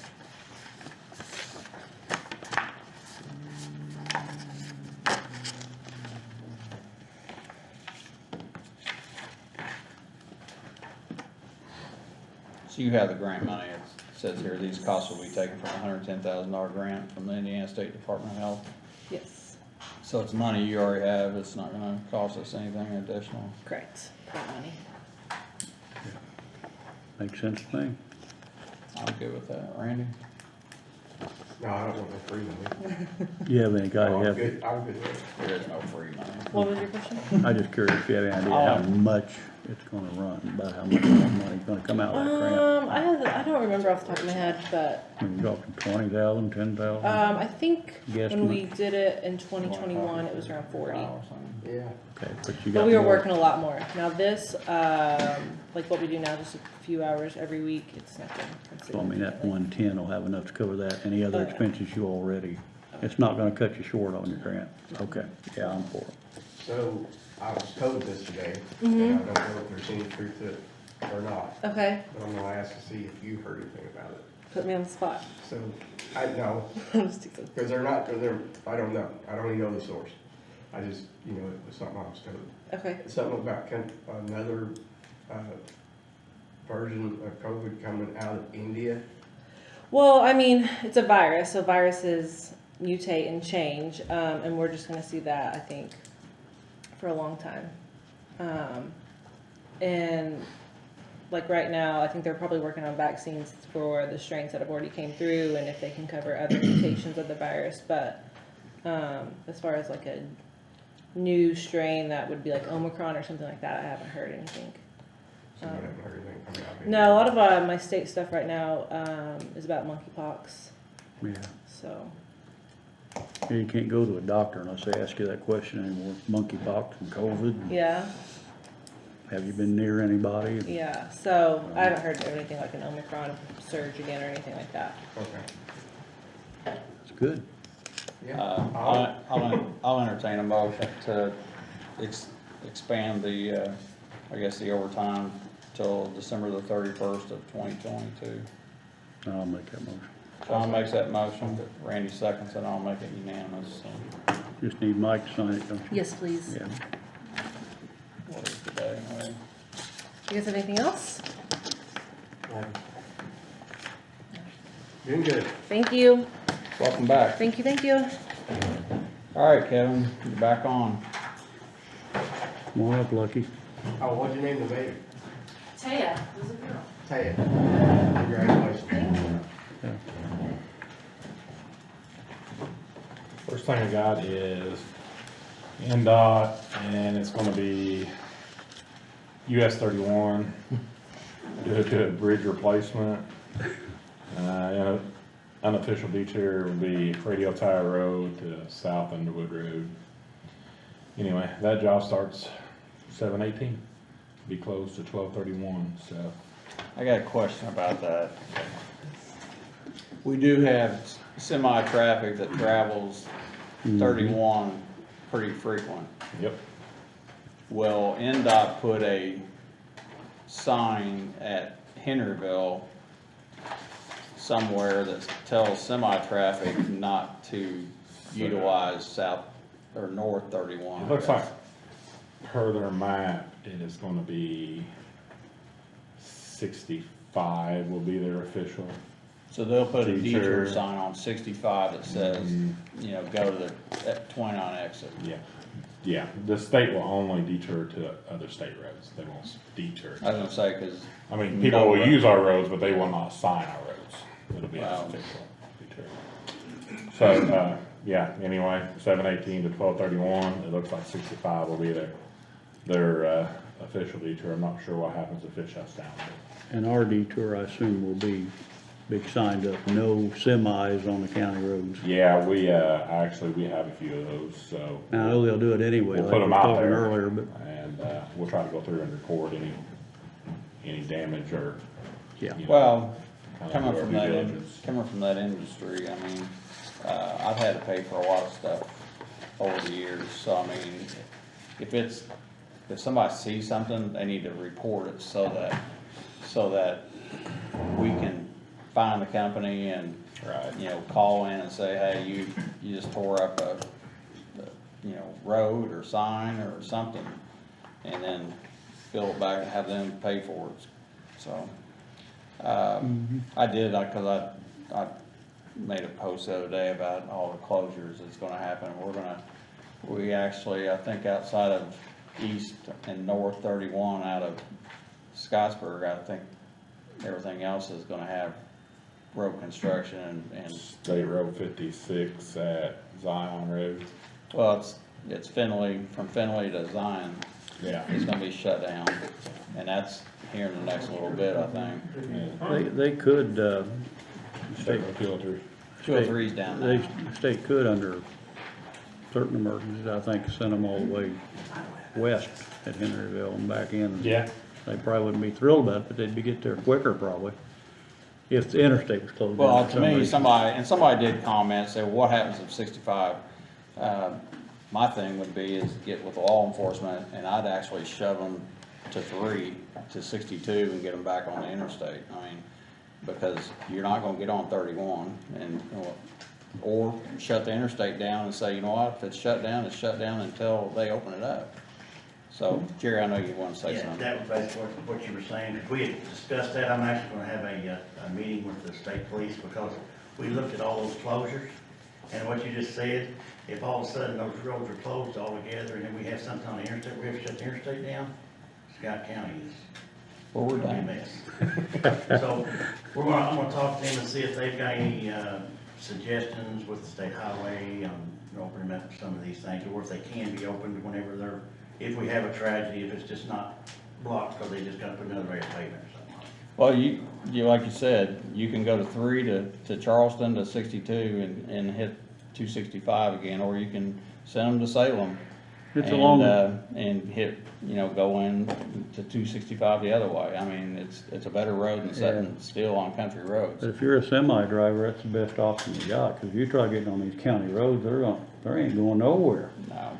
It'd be Well, quicker they to can't. make, it'd be I mean- quicker to make the But loop. even if they, well, I guess if you went Boatman Road or Lake Road down to Underwood Road or Canavine Road, but there's no way they'd make any of those turns down there, so they could get back out on 31, but my suggestion would be is just tell them you can't, you know, and whoever the accident's working the accident, it's like, you know, Sheriff said, is that you open a lane or you just tell them block the exits and don't let them off. But the problem with that is that if it's northbound or southbound, you're shutting them off at Henryville, they're gonna get over, they're already off the interstate, because they already know it's closed, or they're in Presville, and they're getting off up there, so it's half a dozen one, 2 dozen of another, so knock on wood, hopefully it doesn't happen. Kevin, what was your other, was there 2 detour roads unofficial, or was it just Radio Tower Road? Yeah, what did it say on there, Mike? I forget. It's on the front, it's on the front page. Says, as discussed, we will be closing 31 between 7/18 and, the end of the year due to a bridge replacement. So we know there's gonna be some messes. Says when NDOT we're will on set the up interstate. and maintain necessary traffic control for the official detour route or arrange for others to furnish necessary items. The unofficial detour route will not be signed as a detour. The Scott County Commissioners will be responsible for signing any weight restriction on unofficial detour. And it says NDOT agrees to reimburse Scott County for costs related to damage, repair, or listed unofficial detours, So this was on the 18th, this one's closed. The one on 203 is already closed. Yeah. Which that one's not a biggie to me. I mean, people know they can come 31 or 3 right now around that, so. What do you need from this? Is just Just signatures. all right, so. It's just a signature. I'll entertain, That's I'll going entertain a on. motion from this letter of understanding from the Indiana NDOT, I guess, on, South 31, so That's I just, need a motion of some sort. let me read that real quick, you mind? Right there. Thank you. So when is the one on 56? I guess you have it too. August 29th to September 27th. So that one's just a culvert they're putting in, aren't they? It's a concrete culvert right now. It looks like, what do they call those, Steve? Concrete box. What side box? Yeah, I think that's what it is. Pretty short span. Yeah. This bottom line, the NDOT agrees to reimburse Scott County for costs related to damage repair on the listed unofficial detour. And that's limited though, isn't it? Yeah, How it much was they'll last reimburse? time. It was last Yeah. time.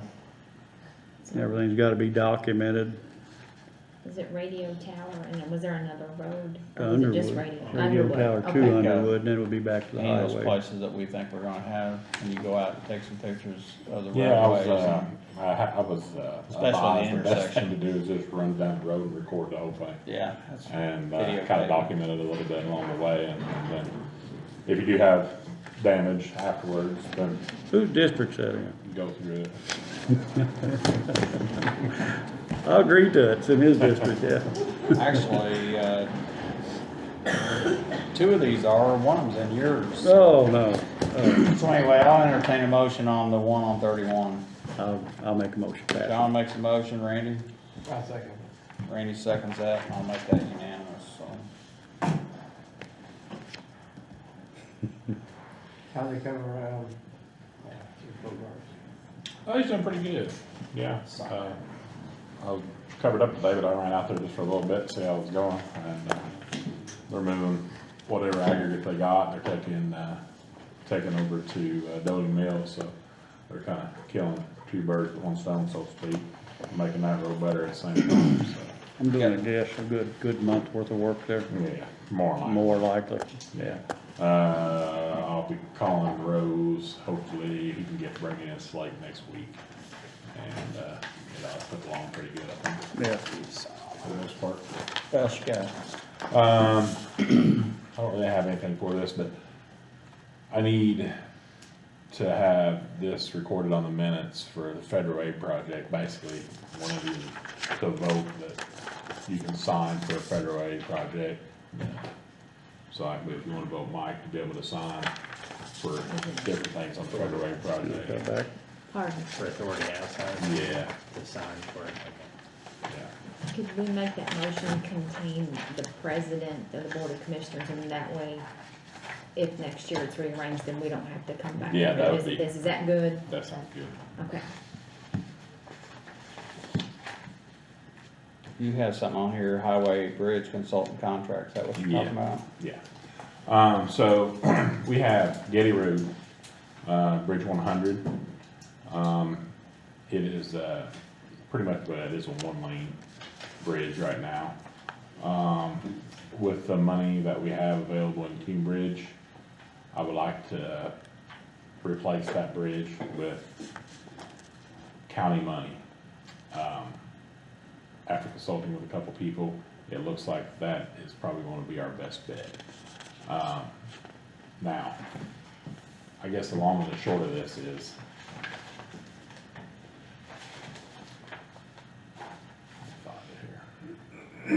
okay, so Getty Road. Total county money, an estimate of $692,191. Now, they got the Silvacon is who I'm proposing here for the contract to do the hydraulic study on that. We're hoping to drive that cost down in the low fives. If we can do it with like a pre-engineered bridge, three-sided bridge, three-sided box. But yeah, but first, the hydraulic studies will have to be done to see what direction it needs to go in. And then we can decide, okay, let's go with the cheaper route or which route we wanna go. Or if we wanna go with the, typical design build, which would be, considerable more money, but, we're thinking that that one's gonna come in, that one of the aluminum arch bridges would probably be, one that'll work there. How long does something like that last? I'll have to get the ins and out on it. I don't honestly know. First step would be run the hydraulics to see Right. if it's acceptable. Then we can look and say, okay, we could go, full traditional design build, and it's gonna cost this amount of money, or we could go with the arch and it'll cost this amount of money. That's kind of where we're at with it. So the contract, basically, it's just for the design fee and the hydraulic study and permitting, and then we can go from there. So we're talking about replacing this bridge with a two-car bridge or Yeah. two-lane bridge, I guess I should say. I think 26 foot between guardrails, I wanna say, is what we was thinking. Like you can get, your combine through there, maybe That's with a the next head, thing. from field to field type thing. That's How why, much are they wanting for the consulting fee? It is, so to do it on the most,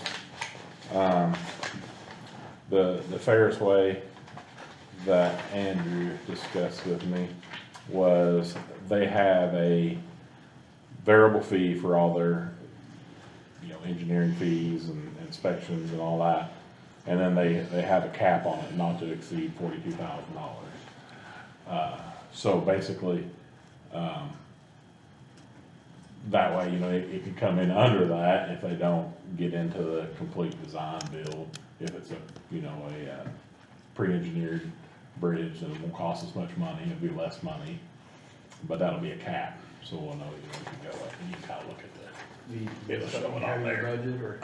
Yeah, we have this in our budget because of the money you spent for the 105 out of the ARC, so that's allowed us to take on 2 other bridges. Yeah, so we're able to get 3 bridges going at one time, or, going in that direction.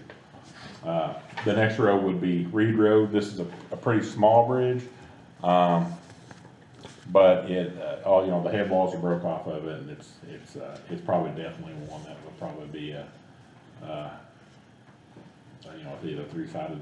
is this that bridge. crooked one that? It is, and we're going to Over here. discuss with the landowners maybe and getting it straightened up a little bit, and we'll kind of go down that road to see what they'll kind of allow us to do and what we can get, do with that. But it looks like it is, 376, worst case scenario, but once again, we're hoping to bring it in the low 2s, mid 2s. Cause it's a fairly cut and dry structure. Okay. And But- that again, cause I think that's a, People, you think you can get us a break on this? I think that's a one-lane bridge too. Yeah, it pretty well is, yeah, you ain't going through there with 2 cars. Call Andrew. But anyway, I feel like these are 2 bridges that we could go after. Like I said, since you we use our money for 105, this is basically that money that, we was gonna save off that, so we could put to other bridges. So right now, with our bridges, these are probably two that we could do and handle. Originally, I think Bridge 35 I talked to, that would be a federal aid job. I was educated that's probably still rated too high for that, but maybe the next round, it'll fall under that category, so. And none of these, like we talked earlier, and I think you said that you don't believe we can put any of these in ourselves. No, I don't think personally, I don't think it's a road that we wanna go down. I feel like we probably ought to concentrate our time on preservation work and paving and the ditching and work like that. It's really how much are you gonna save?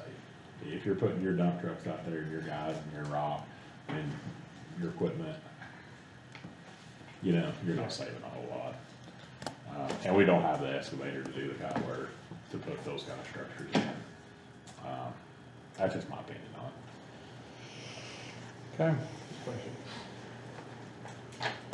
So I guess with this heavy rain we had the other day, we get anything washed out or anything come out of the ground or? No, I hadn't got a report of anything coming out of the ground, just the normal spots that flooded over, Lover's Lane.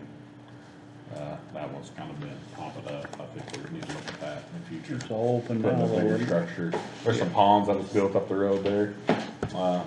I think they're dumping a lot more water down there now. Also, I guess the other thing is, the gates, gates closed and, Yeah, I haven't been out there. Steve went out there and opened them up today. I think he said they're pretty messed up. They got yanked on, some welds broke. I was gonna say, they're like Yeah. this now instead of straight. He said they worked them all They tried to pretty good. ram them, it looks like. you're saying worked them over, you're talking about people. Hitting trying- them, trying to pull them open and stuff, so. They're working. Yeah. They're getting a little They bit didn't up. make it, or they Yeah. didn't get them tore apart anyway, so. Did we lose any ground down there on Bow Road with all this rain? That's why it's- No, surprisingly. I get the river was low enough. They accepted it. That You guys accepted get all called the out rain, on that. because that was my first. You gotta thought, get is called out on the that's vehicles got out too in much water, Boatman. but it does not. You got something on It has that? no water. There's a little bit standing and That's what I was gonna say. never cut some drainage. Shit, strong there. It's hard right now. The one we Still got, dry, about as strong as you honestly. get. It was so dry down there. Yeah, I knew you couldn't hardly. Yes. Yeah, it was Yeah. dry. Can it move better now? Yeah, a little bit. We're gonna put a new cutting edge on the dozer. That'll help out a little bit. You get in there. You got a good plan. Anything else? Nope, just sign these if you wanna do these. All right, I guess, Yeah, I'm Make a for motion. it. I'm for it. I'll Right make where a you mo- guys have signed that, I was gonna tell you, that's what I was telling John, he's asking me. The barricades at the county side is working good. Austin has had some issues up there. Yeah, they actually brought a dump truck and parked it across the road. Yeah. So I don't know, at any point in time, Kevin, you think that we can make stronger barricades, you understand what I'm saying? On the That Austin- held pretty good, you know. On the Austin side? Well, that's Austin City, yeah. Yeah. Yeah. Yeah, I mean, if they done their barricades, like our barricades, I think they'd have a hard time tearing them up. That was a $1,500 gate, I think, the Yeah. last one we built. Denver told me today that them poles are 16 foot down in the ground. Oh, wow. So I didn't realize that. That's how, marshy it is. He pushed them all the way down in the ground, 16 feet down. Yeah, So they'd have a hard time getting them up. yeah. I think probably the Austin side needs to be done the same way. And I think they're looking at it. I wonder why anybody would damage their vehicle to even try to run through that thing, but they do. It would have to damage you, Yeah. Well, when we go get them, they really don't have any explanation. Oh, yeah. So Yeah. I'll entertain a motion to sign these, two agreements, I guess, with Civicon for Bridge 100 and Bridge 104, so. And that's this just is for you to sign? Consulting fee. No, it's all three. Yeah, I'll make a motion. Sean makes a motion, Randy seconds that. Actually, we're all signing it. So. Yeah. Then you wanna make a motion for you to sign, the NDOT stuff? Yeah, I'll entertain a motion to give me the authority to sign when Kevin gets, or actually, the president of the board, I guess, to sign, the Scott County, I guess the federal aid's a project, I guess, is what I'm trying to get at. So. And Kevin, you'll need a copy of these minutes once they're approved. Yeah, when they're available.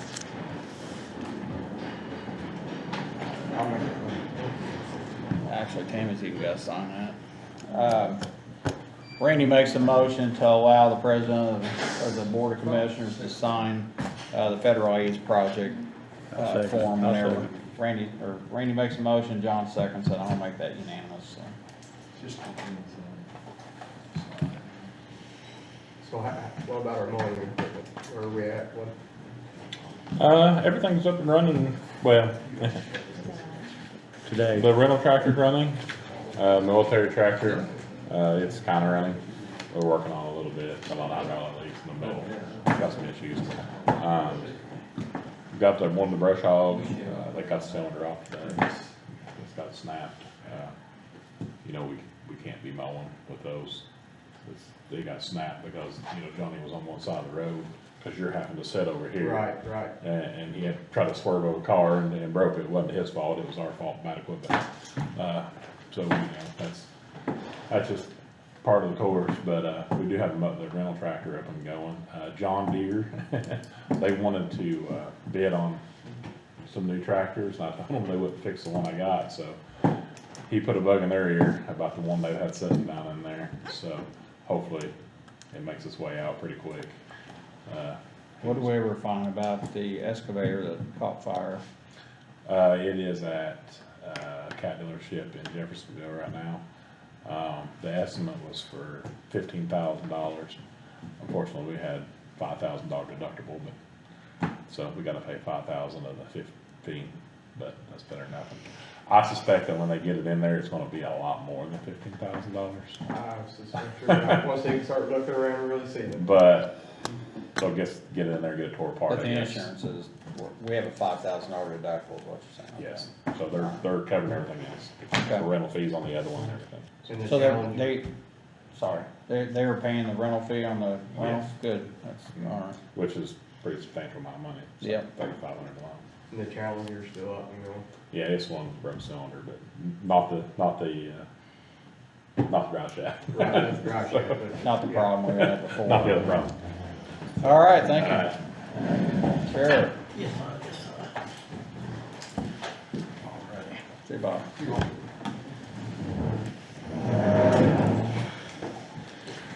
All What do right. you got? Well, the county jail, of course, we had Randy John and Randy came the other day, Saturday.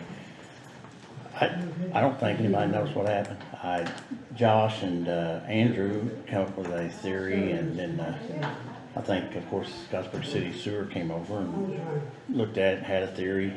So we don't know what happened. The only thing we know is that there's water coming up through those expansion joints in the floor at the jail at an alarming rate. We had a timeline. We had there was somebody doing their checks in the basement, and at 11:30 a.m. it was bone dry. And then at 11:55 a.m. we got a call, Doug did, of water being in the basement. And then after that, it was just, yeah, it was just a flood. Well, I talked to them, I had the mayor on, but somebody called and said that there was water coming in, they thought it was with the city, through backing up through either the water lines or city lines or whatever. So I got a hold of Terry got a hold of Todd came over there, and then I guess I think Chase or somebody from the sewer department came over there as well, so I was back and forth with him on the phone about what was going on with that, so. Yeah, they sent both the water and sewer over. We appreciate that. They really helped us out a bunch. After it was done, of course, we got the water to go down. I talked to Tammy and John and Ramsey. We contacted a company called Proformance, and that was after I spoke to Richie Buchanan, the insurance guy. That's who they used. That's who he wanted us to call. So that's who we called. They came in, and actually today they gave us a work authorization certification stating that Scott County Jail was compliant with any water damage on 7/9/22. So we put that with our paperwork, and I'll send you a copy of it. Yeah, please. And it just says that they came in, and they actually sent another letter today that said, to whom it may concern, this is another accolades to the jail staff and the prisoners actually. It is my belief that the staff of the Scott County Jail, having removed as much water as possible by conventional means, which had begun to flood the basement before calling our company to aid in the mitigation of the loss that occurred on 7/9/2022, was vital in preventing a large catastrophic loss to the premises. So, and that's Alan Johnson, project manager for Performance. So did they come in and clean up something? Yeah, they did. What they did is actually they came in and took the baseboard off. They drilled holes, put a heater, and run air all through the drywall, and dried everything out. And they had fans down there. They had all kinds of equipment, dehumidifying equipment, and all that type You of stuff. think the to floor dry was it out. okay? Yeah, they said, well, let me take that back. There's two sections. In the offices where it went in at, the carpet and stuff, they think it'll be fine. I don't think we're gonna have to tear up carpet or anything, as they said, because we pushed it out and they got there quick enough to be able to dry it out immediately. The only thing that concerns me is the main floor in the basement, because of the way it was coming through those expansion joints. We can actually tell where, without scientifically taking you know what I'm saying, something down there and measuring, it looks like some of those expansion joints may have widened. So what I'm gonna do is I'm gonna call obviously State Farm Marshal's office to come look at it. But I think probably you guys can talk to Josh or whatever you guys decide. I really think you need to have a structural engineer come and look at that, to make sure that there's not something else going on underneath that. Now, we had a lot of rain. As a matter of fact, on Wardell Street, they said that they had a water main or a sewer line top that was just like you'd see on a TV show, you know, it's floating. So, we don't know exactly what happened, but anyway, that amount of water underneath the building, and we can see the concrete is a different color where it was absorbed all the moisture also. I don't know, you know what I'm saying, if that damage, that's why we have a structural engineer come in, take a look at it, maybe probe down underneath there and see what's going on. Well, I know it has a spring underneath of it. 3 of them. Yes. So I think in the beginning it was tiled there's tile underneath of it to run constantly, I think, out to pumps that set out from underneath the jail the whole time, so. Yeah, those, we actually seen that, there is, it's a pit, it runs into it. So, we thought at first maybe that pump had quit working, but that's where Josh and Andrew had actually done a second check on it. And if you look at that, and it's hard to tell obviously without seeing a picture of it, but if that water is flooding coming from underneath of the jail, that would have brought that lid up off of that one too, because that would be the lowest point, because it's all draining there, and it had access to escape. And that water, there was really wasn't wet around that metal plate that goes over top of the well. So that was what was really kind of confusing on it, to know exactly. I don't know, maybe it's structural engineer. Once you unplugged it and then got the pump running all by itself, water stopped pumping. Well, that's, from underneath the floor. yeah, that was kind of debatable too, because we don't know if it was just because of the fact that it had quit raining and finally the brunt of the water had stopped, you know what I'm saying, and maybe the pump was just catching up, or if it actually, you know what I'm saying, had quit like we determined. But I know when Josh came down there, we called it immediately, he went down there was no alarms going off, there wasn't anything telling us that there was some kind of an issue. So that's something On Josh, that he's routinely checks it, huh? You'll have to ask him that. He does that. He does our maintenance. Of course, we have maintenance checks. You'll have to ask him about that, 'cause I don't Did remember. you clean the battery cables off? I don't know what he did. Okay. Yeah, I didn't stay hover over him, you know what I'm saying? Yeah. So, Well, I know, hadn't had a bunch of inmates down there wiping water out, it would've been up knee deep. I mean, they were pushing it. And, your staff was on top of it pretty quick too, so. I don't know what performance is, but it looked to me like it could've been a lot worse. yeah, that's what they said. And, Yeah. of course, this is why I talked about. And the city workers too, by the way. Yeah, Thank yeah, God that's for what I'm them, saying. yeah. It was a lot. I appreciate the effort that everybody gave, so. We'll figure it out, see what you guys wanna do, obviously with the building, you know what I'm saying, guy, engineer coming in, I'll just call, State Fire, let them come look at it too, and they may have Could, suggestions. Could our guy, Anthony, take a look at it, our structural engineer?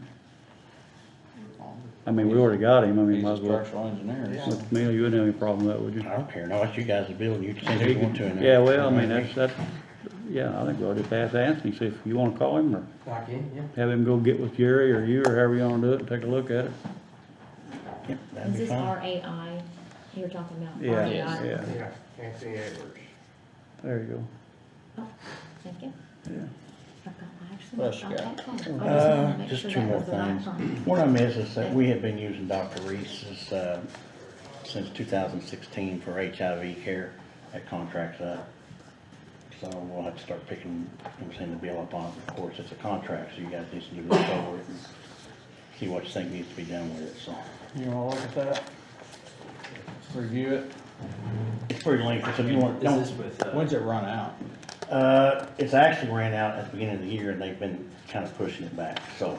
It's one of those things where they're telling us, hey, you got the year crap and That's that's. with, advanced correctional or? They work hand in hand with Advance. Okay, So that's I'm just something, wondering. yeah, So is yeah, that and you something- can ask, you can call Advance, Yeah. Berta, and talk to her, who, there's just a couple places to sign on that one, on this one's two separate ones. So is this separate from the regular medical treatment that you do there? Yes, this is, well, no, I shouldn't say that, because this is something, the same treatment's been going on since 2016. So it's just not stopped. As for it being separate, I don't get involved in the medical side of it, obviously, because of the HIPAA stuff, so. I get that, but I guess I'm asking, we have a contract with Advanced Medical for medical services in New Jersey. Is this something that's above and beyond their services? Well, I don't know, because I don't know what that contract was with the state and them. That's something we'll have to explore, Okay, to see what it is. okay, yeah, Because I'd asked Nurse Denise today, of course, when that came in, and she said she didn't know either. She was going to contact, because it's always been done, so we don't know if it is part of it or not. So. okay. Well, can we table that? till Yeah, our next absolutely. That's meeting what I say, next grant, week? because it's long, figure it out what you Yeah. think, so. Okay, Actually, I was gonna tell you guys too, whenever we have car wrecks, I'm just gonna tell you, it's hard for me to be able to remember everybody to call.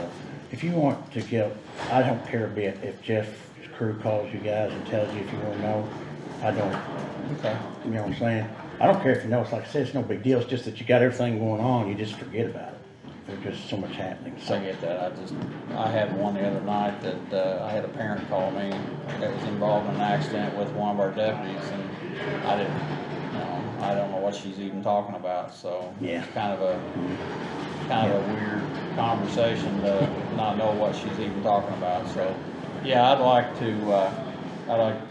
and not just you, I mean, any county department that has, or anybody that has county equipment, if something gets damaged, we need to know about it so that we can prepare for it, or we can contact the insurance companies on our end. So it's not directed at you whatsoever. Yeah, right, so. yeah, and that's why I said, it don't matter, I don't care if you know, it's just like, it's not that I'm not telling you on purpose, just that everything going on, you just don't think about it, that's why I say if you'll get those folks, they can call you and tell you, it's no big deal. All right, well, we'll do that. What else you got? One last thing, just making a general plea, I guess is what it is. Our employees worked their tails off during COVID, and I'm just kind of making, not only our employees, but the county employees, everybody did. Yeah, so, I'm just kind of making a plea, and maybe we'll give them some type of a bonus, some kind of a, incentive pay for them. I know What that the it's cities. worth, Mike and I were talking about that before the meeting. Excellent, So I excellent, mean, okay. I'm not trying to jump in the No, middle, you're but No, we it's were, good. No, you're fine. we've been talking about this for a while. You can, It was just a plea that I, like I said, I make for not only my employees, but everybody else's. Obviously, I'm concerned about mine because they are mine, but again, everybody else's work just as hard as anybody gets. Oh, we beat it around, and, I know other counties have, well, the city I know gave a just flat bonus. Other people did too, and I don't know if the city was really happy that they did it when they did it, but they probably wish they would've waited a little bit, but, I know other counties have, I know one county actually is not gonna do anything, and, they actually formed a group to go around and ask if somebody's done anything different than what their normal job duties are. And they came to the conclusion that they didn't do anything different than what their normal job description is. But I do know other counties around us, did what they call a premium bonus. And that is a set figure for a 2-week cycle, so. One-time deal. One-time deal. That's- That way, and it's called a bonus, so it won't go on the pension or something. Yeah, it's a premium bonus, and And it's a premium rate is what it is, and it's set by the state, I believe, if I'm not mistaken, what the rate is. I think so, and I think that has been the advice from, if you were going to do something like that, was to structure it that way. Yeah. Rather than. So that's what I've looked at, so, and we need to talk, amongst ourselves, which way we wanna do it, and how much that is for each individual employee, so so nobody's shied or, one way or the other, because. We could have her, or Teresa, maybe give us some examples of what. Well, like I said, it's not an example, we can figure out how many employees we have, which are close to 200.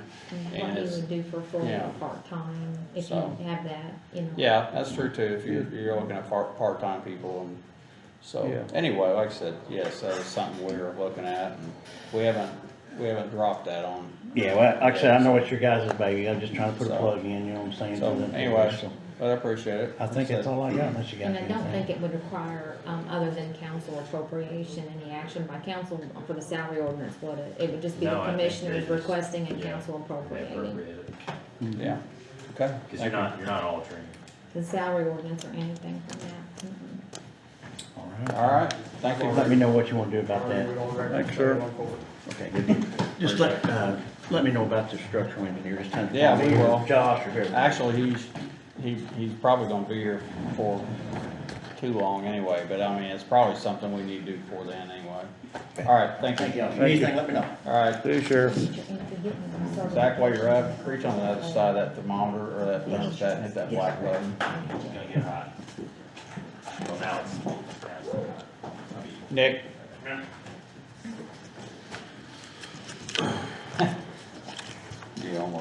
You almost had me doing something I should do.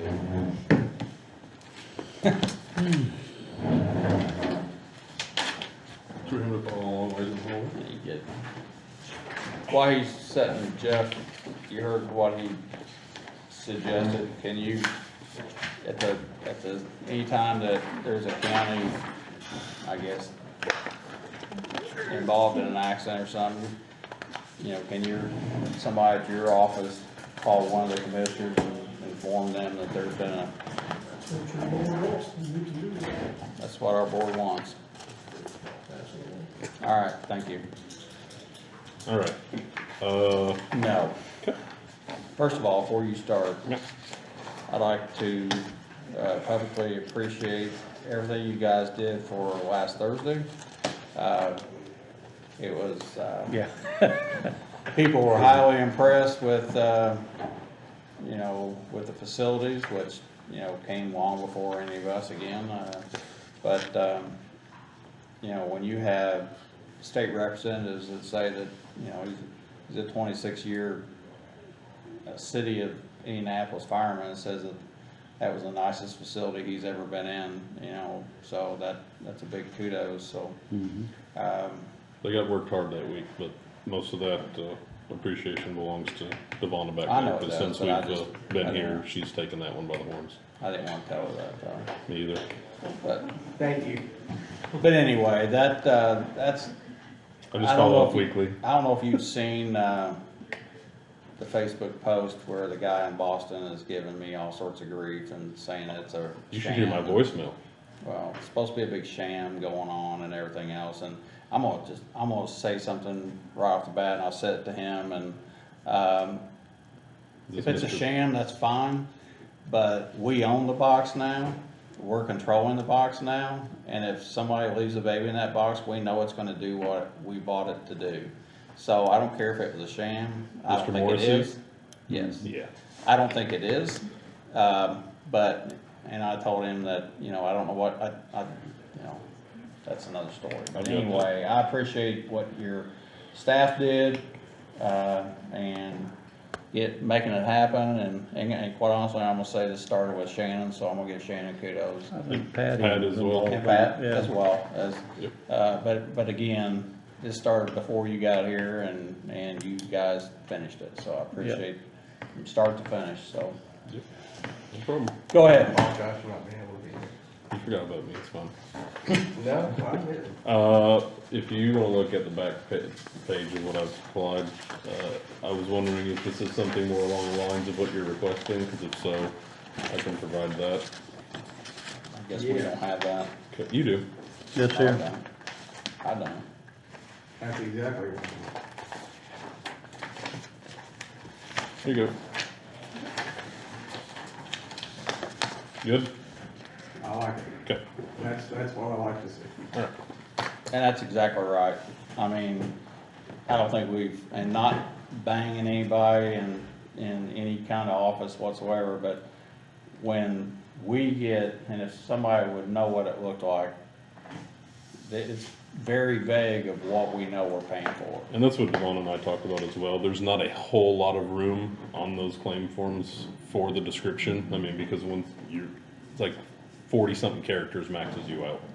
So what we've been doing this month is she still fills out the claims as normal with a very cryptic description of the characters you can fit on there.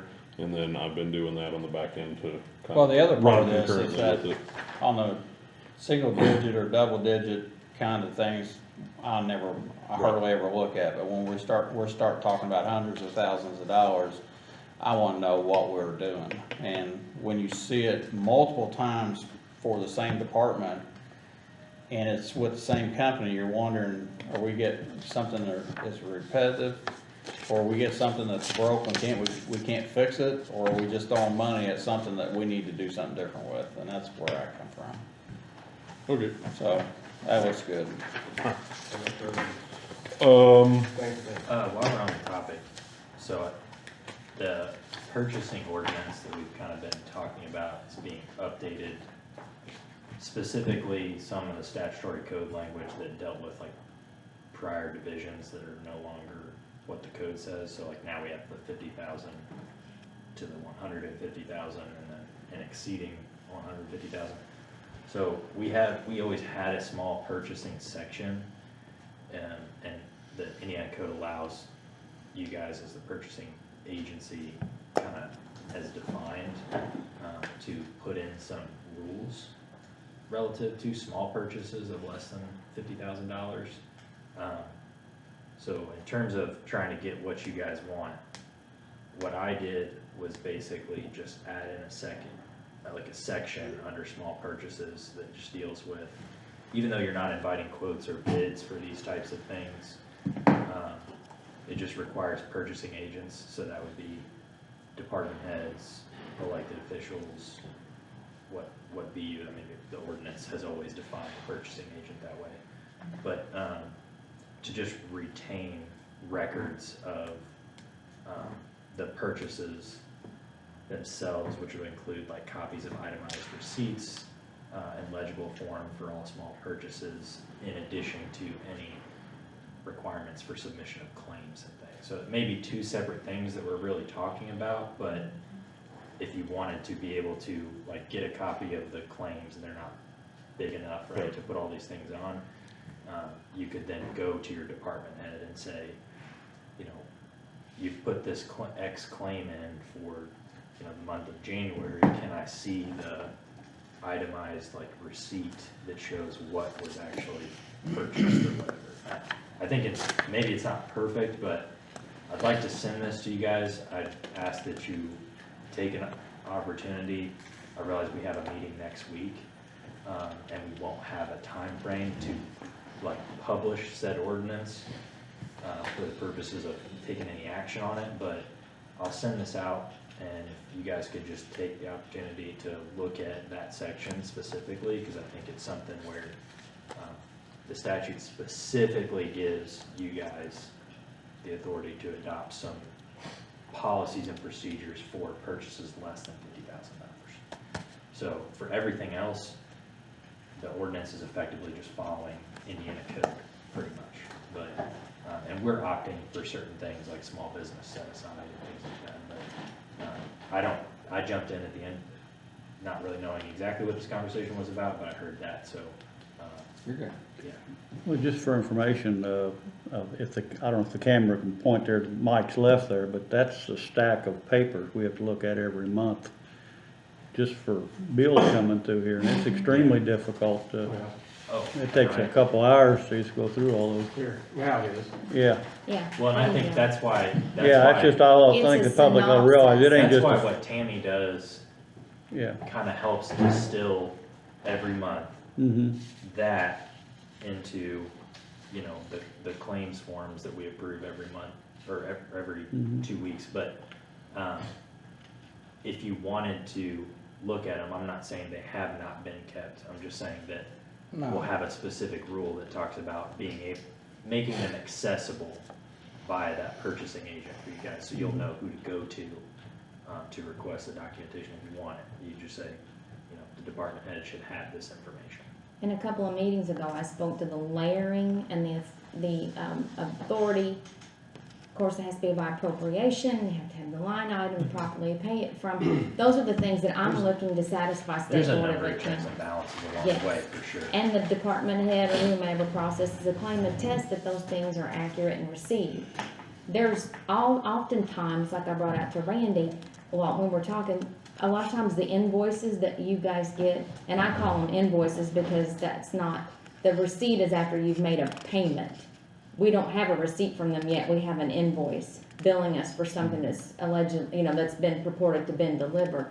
A lot of times we don't have anything on that invoice that says, I have checked to make sure, and somebody in that department has signed off an initial that I have received 50 needles and 50 IV clamps and 50 this, to where there's no one in those departments that's saying, I have personally verified that this invoice is, we don't have any initials on those things. Those are other checks and balances that if you guys so choose that you want the department heads, maybe you want an inventory. That's one thing about fixed assets. Ours set at $15,000, our local policy. Most counties, it's 5. But is there an inventory being kept of significant items that's maybe $500 in value or more, to where you guys can actually go say, hey, pull me your inventory list and show me what you've got of significant value here, between that 500 and 15,000, 14,999. So if you wanted to add something like that in, Those are things you that can be could tell me, enhancements. and before, not the next meeting, but the meeting after that, hopefully as soon as possible, so that I can get something, set in stone, not exactly, because you do the readings, right, and you can make alterations as we go, if there's something that comes up during the first and second or third readings, but for this purchasing ordinance specifically. I think, I know it's your turn, but I'm gonna say this too, that I think it needs to be, what you're talking about is, if Nick comes in and says, here's, I'm gonna buy, you know, something medically, you get an invoice, or he sends you an invoice, but do you know if he received those?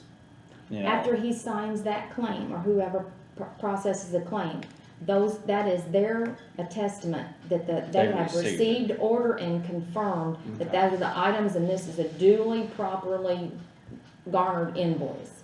And that's on their authority that you guys grant them. That's fine. Through your purchasing And that ordinance. works. I And just that's want- what I verify, because if I don't have that signature, we shouldn't be paying that claim. So if they haven't verified the invoice, then when you receive the invoice, you're assuming that he or anybody that is submitting that they've received their goods. Just as whenever I get a services. time card, a person signs it, says I've worked these hours, the supervisor says, yes, they have.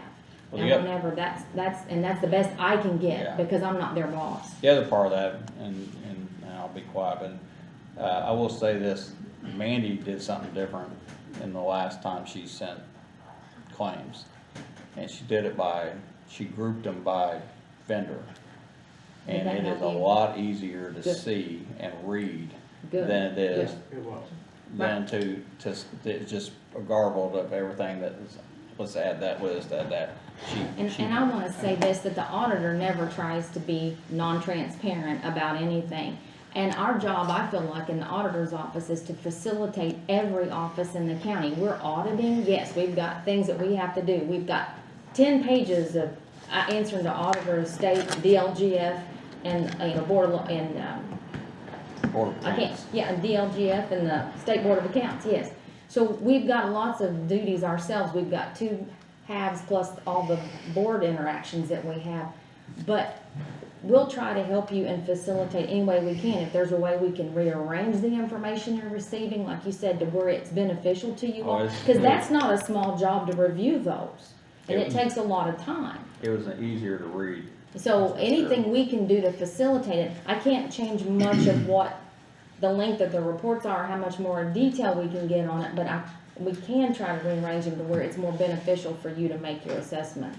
Tammy, your staff is always, whenever I've needed something, they've jumped up to help. Well, I So hope so, I because I think tell them, I said, they're my face. If they don't know the answers, they get them for me or get to Yeah. you or somebody else. And I appreciate my staff. I have a lot of people that work very Yeah. hard. And I made I'm just gonna try to say, I made a Facebook post and it had a picture of claims report, and I was using that for an example of what we look at. Yes. And what I was talking about, because, you know, it was in the paper that we was bringing up and we was discussing it, so I had a few people call me and ask me what was going on.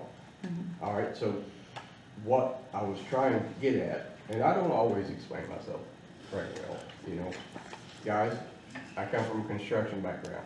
I'm pretty short in my answers usually. I just do not get, you know, the word coddle does not usually come across my radar very easily. But my problem that I'm having, that I want to see fixed, is, and you done an excellent job. That is excellent. But, and I'm gonna read this invoice, but what I'm not gonna talk about is I'm not gonna tell you who it's from, all right? Or what department it went to. But, so if you read your claims report, you see, you know, the vendor that you're buying it from, and the amount and the department that it went to, okay? So if I have a question, I can go back to these receipts. So when you go back to these receipts, and I'm just gonna read the description of exactly what I got, and I would show it to you on camera, but I don't want this company or this department or anybody else to make any comments to anybody about this, because this is how it's been done forever, okay? But it says quantity 1, item code 8500L. Description is goatskin driver glove, keystone thumb. Price $58.40 each. Amount is $58.40. Total $58.40. Now, I was a purchasing agent for Thomas Plastic. I know, well, wait a minute, let's do it this way. I'm gonna hand this to Mike. Mike, how many pieces are you buying there? Looks like 1. All right, because I was a purchasing agent, I can tell you that is 1 bundle and it's 12. 12 gloves. That's 1 box then, is what Yeah. you're saying. For a case or $58.40. Now, we're supposed to okay this stuff.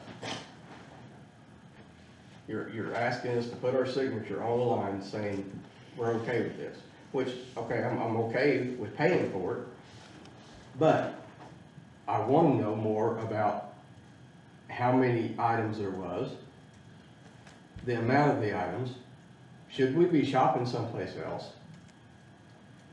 You know, when I read something and it says, okay, we got 4 tires, $1,200, for example. Well, now, if that's $1,200 for your truck, that's a great price. If that's $1,200 for a police car, I'm gonna be upset. If I don't have an amount of how many tires, that's what I'm getting at. That's the only thing I'm getting at. Is that Tammy's department's fault? No, it's not.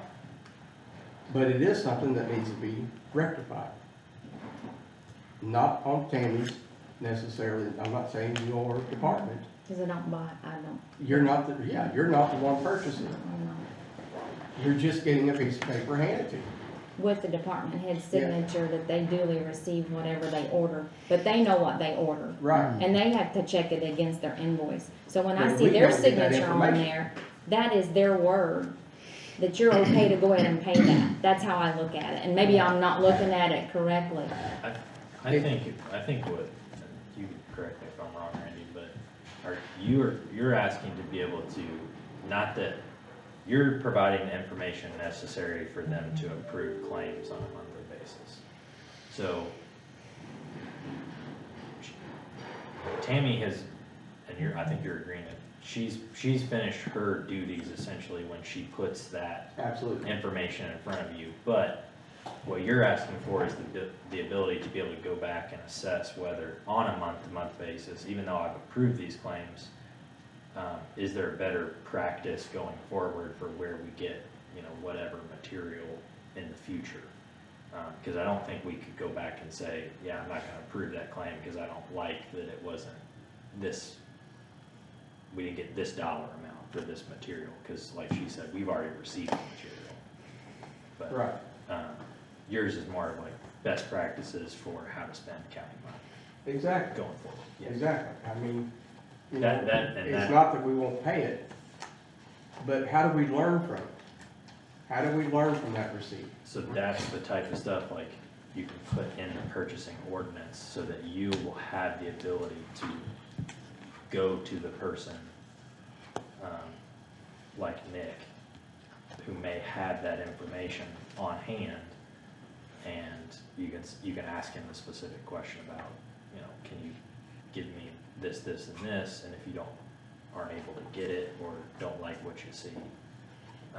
And I think you guys I as a could, but board I mean, could that- reserve the right to question, pricing and vendor and that type of thing, and, make suggestions to the department that's, you have a preference, and that you exercise that right, that you prefer that they, if you see something that's disagreeable to you, feel like that you guys can exercise that right to, help, them control from whom they purchase. I don't, not just give them sole authority on making purchases. Well, I think, I could call, I could go back through and I could call, Eat at Joe's Restaurant and find out, what that's a lot of phone calls. It's not a restaurant. Yeah, and that's again, that's that layer of your department Right. head saying, I got this and I know what I got and I know what I ordered. And I'm saying, yes, I got it. But Yeah, I shouldn't have to make that many phone calls for one thing. but your department Secondly, head is on top of is your that, link. we are supposed to be practicing openness to where anybody, Joe, Key Public can come in here and say, hey, I seen this, what was that bill? And he should be able to read it. And he can't, if he wants to know about anything a department's purchasing, anything sitting on the top of my desk is a free-for-all, so that Right. anybody can look at But it, he and would they're have the same processed in the problem. open entirely. But Right. that's what I'm saying, and if I made that phone call to find out, hey, this was, I hope that didn't show, this was 12 gloves, Mhm. all right, so he's gonna have the same problem, he's gonna have to make that call. Well, and maybe find out your if it's department's 12 gloves. heads need to look at the invoices they're receiving, and if they feel like the commissioner's gonna struggle with what they purchased, they write notes on it and That's what I'm tell saying you is- what they got. well, you can go to a vendor and go, can you be more descriptive in your That's what I want. invoice? And tell your Well, so department you're- heads to yeah, so request you- that. That's your designated purchasing agent has always been the department head, right? Yes. So give me the specification for what you want the department head to ask for from vendors and to keep as a record for the foreseeable future, right? If it's a gross, what's a gross to you? Or Yeah. what, if it's a box, then it's a box. A box of 12 or a box of 24 or a box of 100 or whatever. But for me, countywide, or, I would like to see all of our invoices more descriptive. I think some of it's a vendor issue though, because if I go buy a bolt from Ace, it just says hardware 50 cents. Right. And I can't make them type in a size 8 metric thread at, It's not certain gonna tell you lanes what put they're on gonna there, do but, with it, yeah. I know, and I mean, even with our medical supplies, a case of one thing might be 50, while a case of another might be 1,000. Yeah. There's no way, that's why I started doing that, because there's no way for them to alter that a case of alcohol preps is 1,000, but a case of BBMs is 12. So that's a good thing to understand in terms of what information can we get that's better, and in terms of being practical and information we're requesting from the vendor. Maybe we need to have like a department head meeting, right, where we invite department heads to come. So I got no problem doing that, I mean, Yeah, it takes 10 minutes, but. No, With some kind of that is great, input. absolutely great. I don't think all of the other departments can do that. Now, my question is, when do you want to see that? If say, for example, you want a detailed spreadsheet from all the department's purchases, okay, so when do you want to receive that? Because our claims list is gonna Prior go, to submission or Or- post, or, because you're gonna have to know what, you looked at their section and match those back up to know what. And that's one thing is where we pay a claim for ACE, you'd have to take all my ACE hardware purchases on there and add them all together. I don't just have one, I've got each Yes. visited receipt is ACE. So there might be 5 ACE things on there that are 100 here, 12 cents here, 64 cents here, and then 300 there. You have to add all those up to get what my claim is gonna read at $650. But that could be something that, But I'm doing it by the month, so I'm doing, here's all of July, and then August will be all of August. Yeah. But there's also a difference between if I buy stuff June 29th, it's not gonna come through till a July claim. Am I putting that on June's or am I putting that on July's? What I've been doing is when the claim's submitted. so. Yeah, and- that's correct. So, and I think, based on what you said and what you're looking for, and I think what the board's kind of talked about in the last couple of meetings, we probably need to have a department head meeting to iron out. well, what expectations are Yes. and what is a reality. Correct. But some of them Yes, can't that's do what- that. that's what we're- Yeah, because Boundtree is a Reality. multi-billion-dollar company, and that's Yes, not gonna they're give not me a gonna- special, they're they're gonna go, Yeah. you're gonna get what you get. Well, So, like I said, I understand about the bulk, but you know, when we purchase, and let's say we buy a heat pump or whatever. Okay, the heat pump we get, is it American made or is it Chinese made? Has it got a 1-year warranty? You know what I'm saying? Some of that stuff, Yeah, there's factors. And Yeah. again, the authority is being passed to your department head. So again, you need to relay, like Mike said, the expectations. And then what is practical for them to be able to, because we could beat ourselves up on micro processing everything and be more inefficient than what we run already. And that's a scary thought too, because it's like a dinosaur lumbering around most of the time. I don't like the word more inefficient.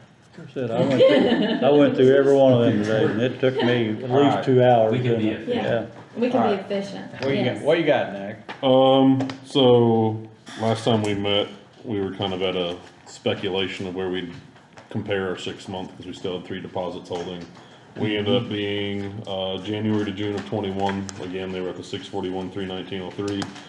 January to June 22, we were at 816, 205.93, so that's $174,886.90 difference from same time period, 2021 to 2022.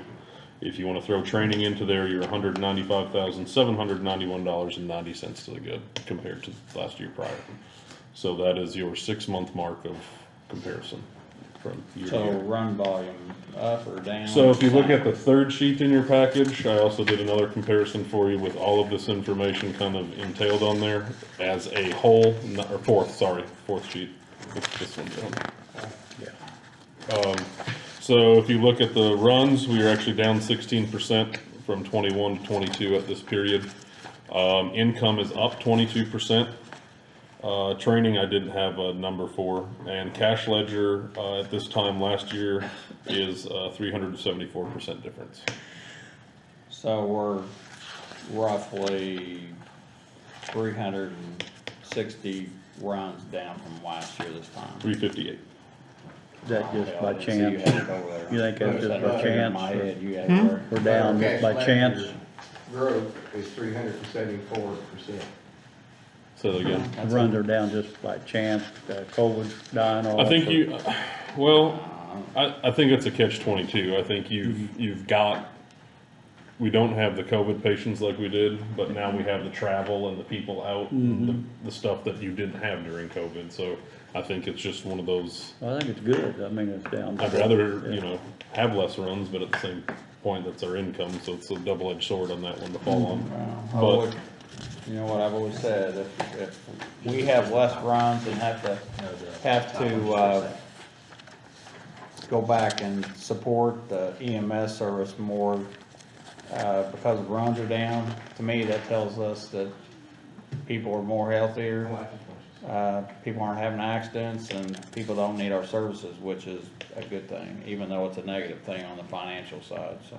Yeah, and I mean, I know when I had first come here, Tammy and I and I talked to a couple of council members that were willing to talk, and I asked, what is a realistic expectation of what you wanna see cut into that lit money every year? Because if you think we're gonna fix a $700,000 problem in a year, there's a lot of delusion going on somewhere, and fortunately, I think that as long as we can stay the course, we've exceeded the yearly expectation that I was told by most people, so. I do notice when I'm going through the claims, and I know, I don't argue with it, because I think it's a logical reason, but I don't always understand it. Sometimes we'll do reimbursements. Is that just an insurance issue? to people? Refunds? Yeah. Yeah, so what that is like, especially if people have, let's say for instance, Mike's got Medicaid and Medicare. We might receive the Medicaid payment in 10 days. And then our billing company will send Mike the remainder. Well, his Medicare might pick up in 60 days and pay that in full. But in that time, Mike's paid me. Okay, so it's just a reimbursement. And then it's like, well, now we gotta reimburse somebody. Or if you got two of them, Medicare pays all of it, and then Medicaid's like, well, we'll give you this portion. And then Medicaid finds out, well, Medicare's already paid the full amount, why am I paying this amount? So then we'll cut it back to Medicaid. Or you'll have people that we don't get insurance from in the allotted amount of time, so then they'll send Mike a bill and Mike pays it, and then insurance picks it up, and then, you know, we reimburse it back, so there's a lot of factors that can be brought into that. So I guess I have a question there. It's usually double payment of private pay and insurance, or insurance and secondary insurance. I kinda guessed that. How are we reimbursing people? Through our fund. So we just write a check and send We it? send a claim that would say Mike Jones, $751, and turn it into Tammy, and Tammy cuts a check. That's where I'm getting at, is we're not just writing it, No. open the checkbook and write They're in it. that pile right there. Yeah, they're in there. Pile right Alright, so you write the check, okay, Yeah, we just, Devon fills out the claim, and it goes to okay, Tammy. I'm just clarifying. Yeah, we're not, no. There's very few checking accounts that exist outside our main checking account, yeah. And it's for special purposes because they take small daily amounts in, like the recorder has a checking account, and then she brings us a check from her checking account with all her backup. We kinda do the same thing. Yes, and you do that as well, Yeah, so, What else you got? from the billing. paramedic, First go, I appreciate the revenue. Yeah, absolutely. but if there's any questions on this, I can break it down further at the office if you want, but I just wanted to give you some sort of comparison, or I guess threshold of whatever you wanna call it, from last year to this year. Paramedic program starts tomorrow. We've got 14 enrolled. The 15th one we're kind of still on the fence about. We're a day away, so I don't know what's gonna happen with that one. But we got 14 enrolled. I think 12 have already paid, correct? Okay, so one's left to pay. Revenue from that's right at 17,000. Go ahead, go ahead. 17,000 already. We're still giving county employees, to clarify, we're giving county employees, they pay half of what? A certain amount of employees, yes. Not all will, certain amount will. That was kind of my thing is, you know, if I do that, then I've got my entire fleet of people wanting to do it. And then I'm paying other people to fill their spots while they're in, So you're limiting county employees to being a paramedic? No, I'm not limiting them. I'm limiting the amount they get a refund based on the applicate. There's a testing and application process. And when I went to the council and we went to you guys, when I had talked, we said under this amount of employees, we get X amount of, or under this amount of applications, like 15 was the mark. If we get under, we give our discount to 3. If we get over, we get a discount to 5, because we still have to offset our cost on the class. So how do you choose? It's all through testing based Okay. stuff. It's all, Okay, through the entry exam and all that stuff. Okay. But yeah, Safe Haven baby box we kind of already touched on. It's activated, it's functional, it's there. Scottsburg gets toned out with us on everything, just on the off chance that none of us are there. Paramedic program we've touched on. There is one thing we might need to meet in the short future in regarding things. We'll just leave it at that, but I just want to give you a heads up. Talking executive session. Correct. But yeah, other than that, everything is where it needs to be right now. Everything's good to go. We've thrashed the last few days just getting everything. So I think the only thing we're waiting on is one textbook. So we're good there. And I just want to let you guys know tomorrow at the council meeting, I've talked to Teresa and I think you're somewhat aware. I am going to be asking for some additional for fuel and medical supplies, just because I know that if I didn't do the budget last year, obviously, but if anybody would have went to the council and said I need $100,000 for fuel, they probably would have been laughed at and the thing would have been cut, but nobody could have seen that fuel prices were going to go up 200% in a year. An additional thing is for medical supplies. Those are the two things that cost me the most amount of money outside personnel. So do you think that amount? No, it won't. So you're gonna probably have to go back again. I'm doing this on here under the advisement of someone else. Okay. So, the medical supplies most likely will, yes. The fuel, no. Well, and we're, to clarify, we're locked into the fuel we buy for our tanks. We're locked into a certain rate, but after so many gallons, Correct. that rate goes away and we go to whatever the normal Pump price rate is. is, pump rate is. Correct. And that was the thing is, I mean, Pat was there when we did that, and it was one of those things that, is it gonna go up or down? And we had several conversations of, I don't wanna lock in at $4 and it go down to $2, Yeah. and I don't wanna lock in at $2 and go up to, But ultimately, that was a good decision though, to lock that in. yes, because Oh, we're yeah. locked in at 372. Yeah. And it worked out in our favor immensely This time. because, you know, yeah. And we locked in. And the contract that we locked in at where we do have a little bit higher rate than we could have was because we did the one that if it went below what our locked in was on the pump price, we would only pay pump price. We wouldn't pay the locked in rate. So that, doing that charges you a little more, but it's worth it to me that in case somebody Bottom drops finds out. somebody finds, you know, a barrel or two of oil in their backyard and decides that they're gonna sell it for a bunch and, you And know. we're locked into the end of the year. We are locked into the end of the year or 7,000 gallons, whichever comes. And where are we at on our gallons? That's, We have a little less than 3,000, or a little less than 4,000 left. Okay. So we're halfway through, so. but, yeah, but the important thing is we didn't lock in, we didn't start that, at the beginning of the year. We started that in March. So we was already 4 months behind, so we're gonna catch that. Well, and I mean, a lot of it is too, we are,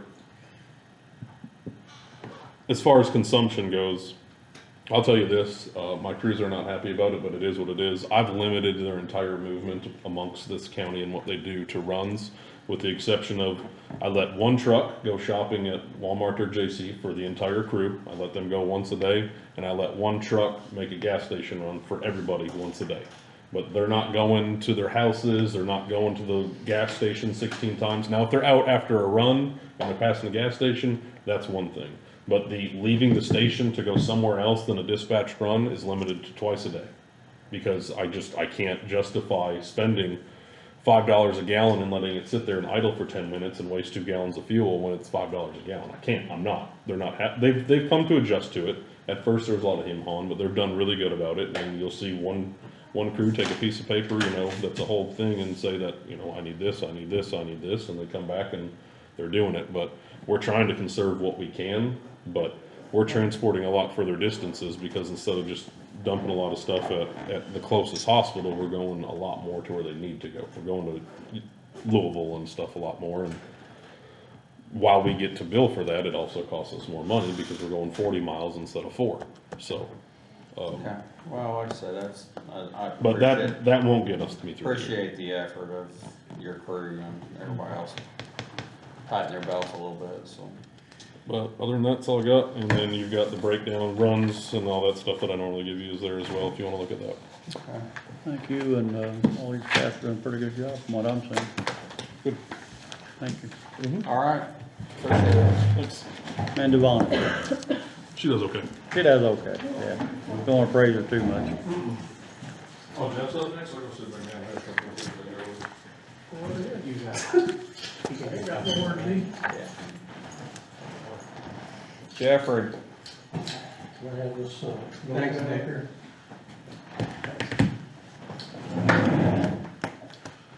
well, the major thing that I got is your signatures for the burn ban last week. Was it 48 hours maybe? It was a good I call. thought we canceled it. we did, but we have to still write officially Yeah. And what I'm gonna ask that we Yeah. did it. in the future, because stuff like that I have to submit to the state online through the web EOC. So I'm gonna ask you three if I can do, just type your signature on that and submit it and then get it After with you you. talk to us on the phone. After I Yeah, talk that's to right. I'm you. gonna ask you a question, and maybe he can answer this better. You know what a DocuSign form is? Yeah. Can we You not can do send- something like that with a Do you know how to DocuSign? use like Adobe Acrobat e-sign Mhm. requests? So like you can just send An email like to us? PDFs basically, and you like mark a line.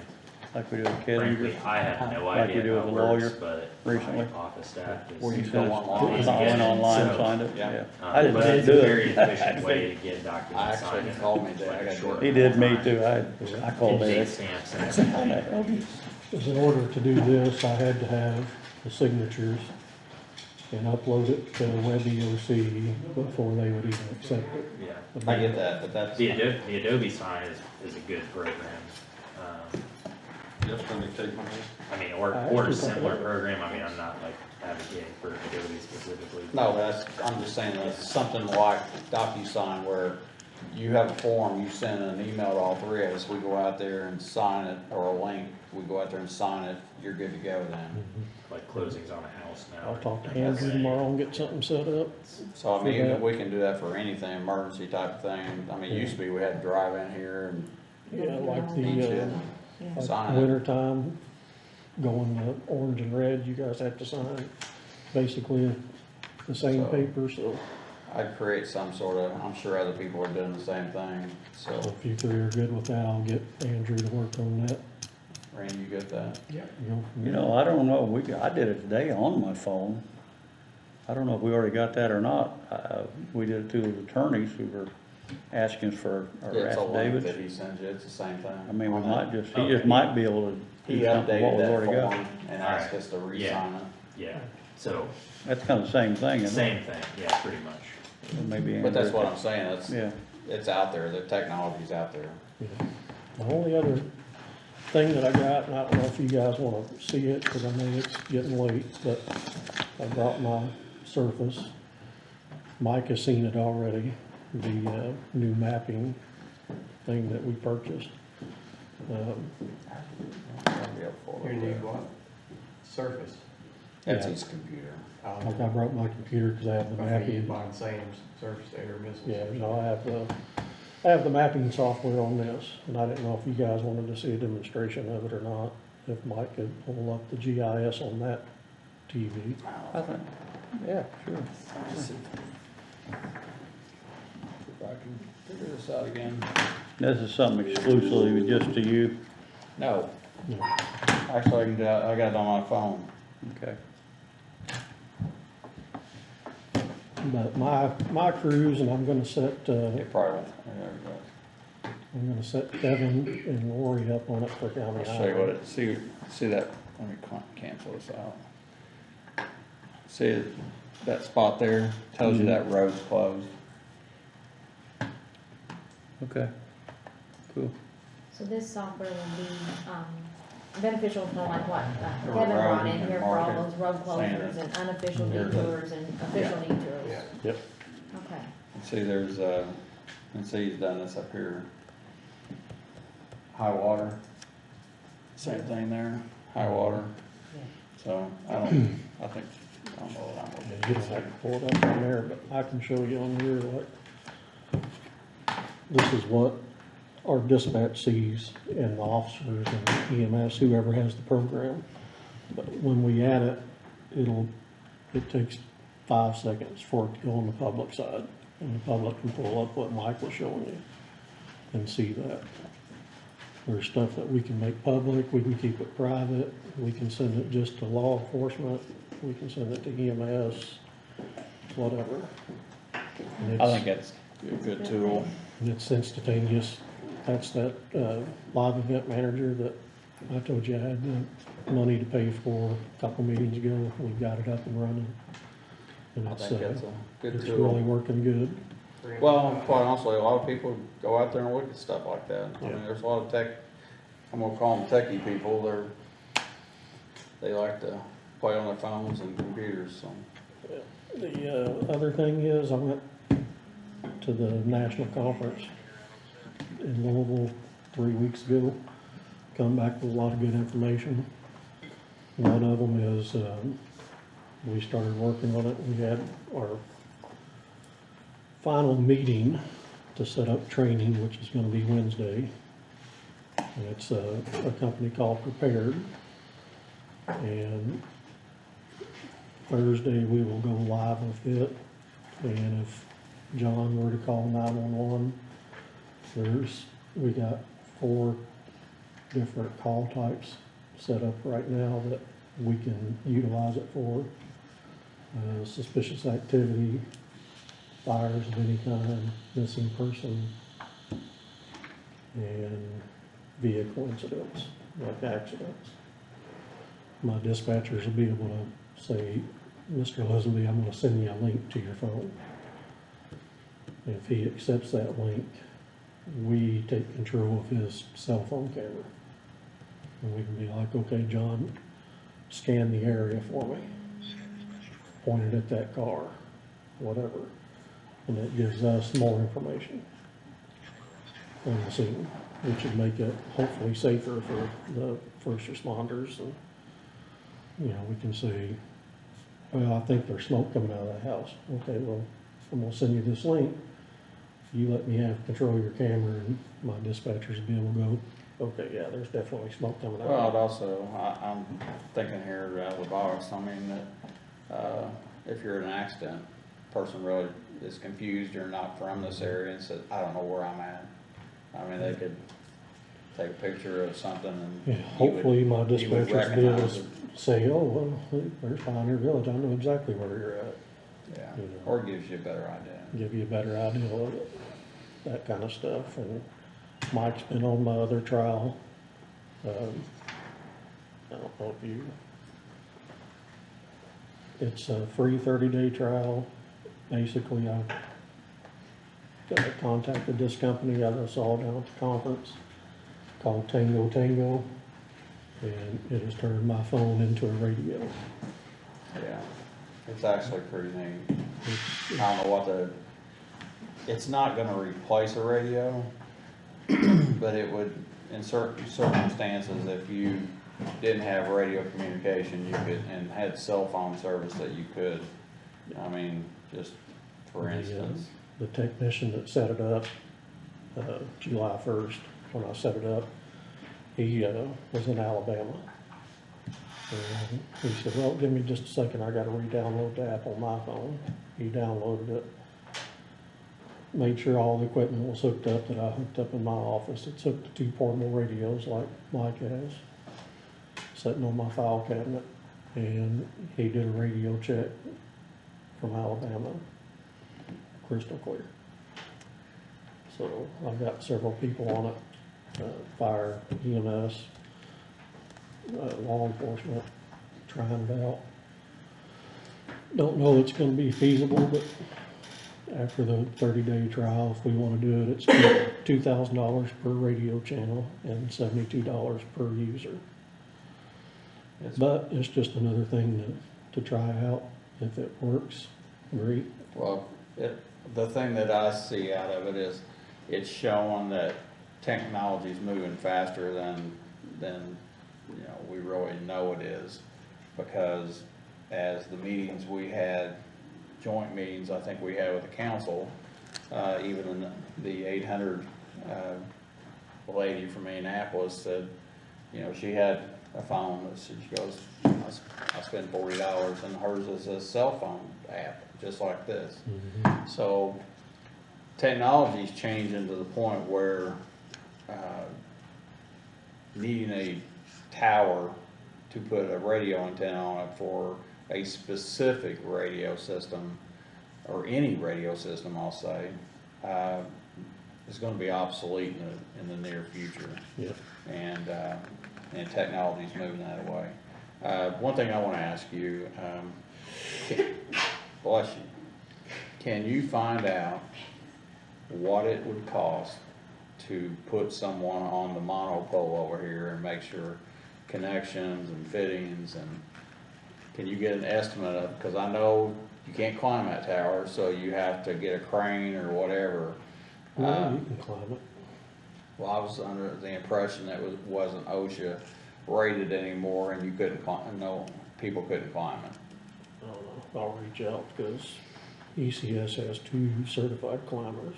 Well, we just need to check, because Michael Dyer said before that, you know, he checked all the fittings on top of all the water towers and every place else we had, but that was the only place that they didn't climb to check to make sure we didn't have a broken antenna over there or something else that may be causing us a problem that we don't even know about. I'll check with him and see if they can, because I know he's got 2 certified climbers, Michael Smith and Michael Pope, I believe, are both certified climbers. I'll ask him about the OSHA. I was under the impression that he was the one that said that he wouldn't climb it, so. I'll ask him Find and see. My other question regarding radios is our current system, those repeaters are on the side of water towers. So I would like to talk to Dyer and see if it would improve our radio coverage if they came in and put those on top of the tanks, like they were gonna do the Simon-Kess system. Just move them.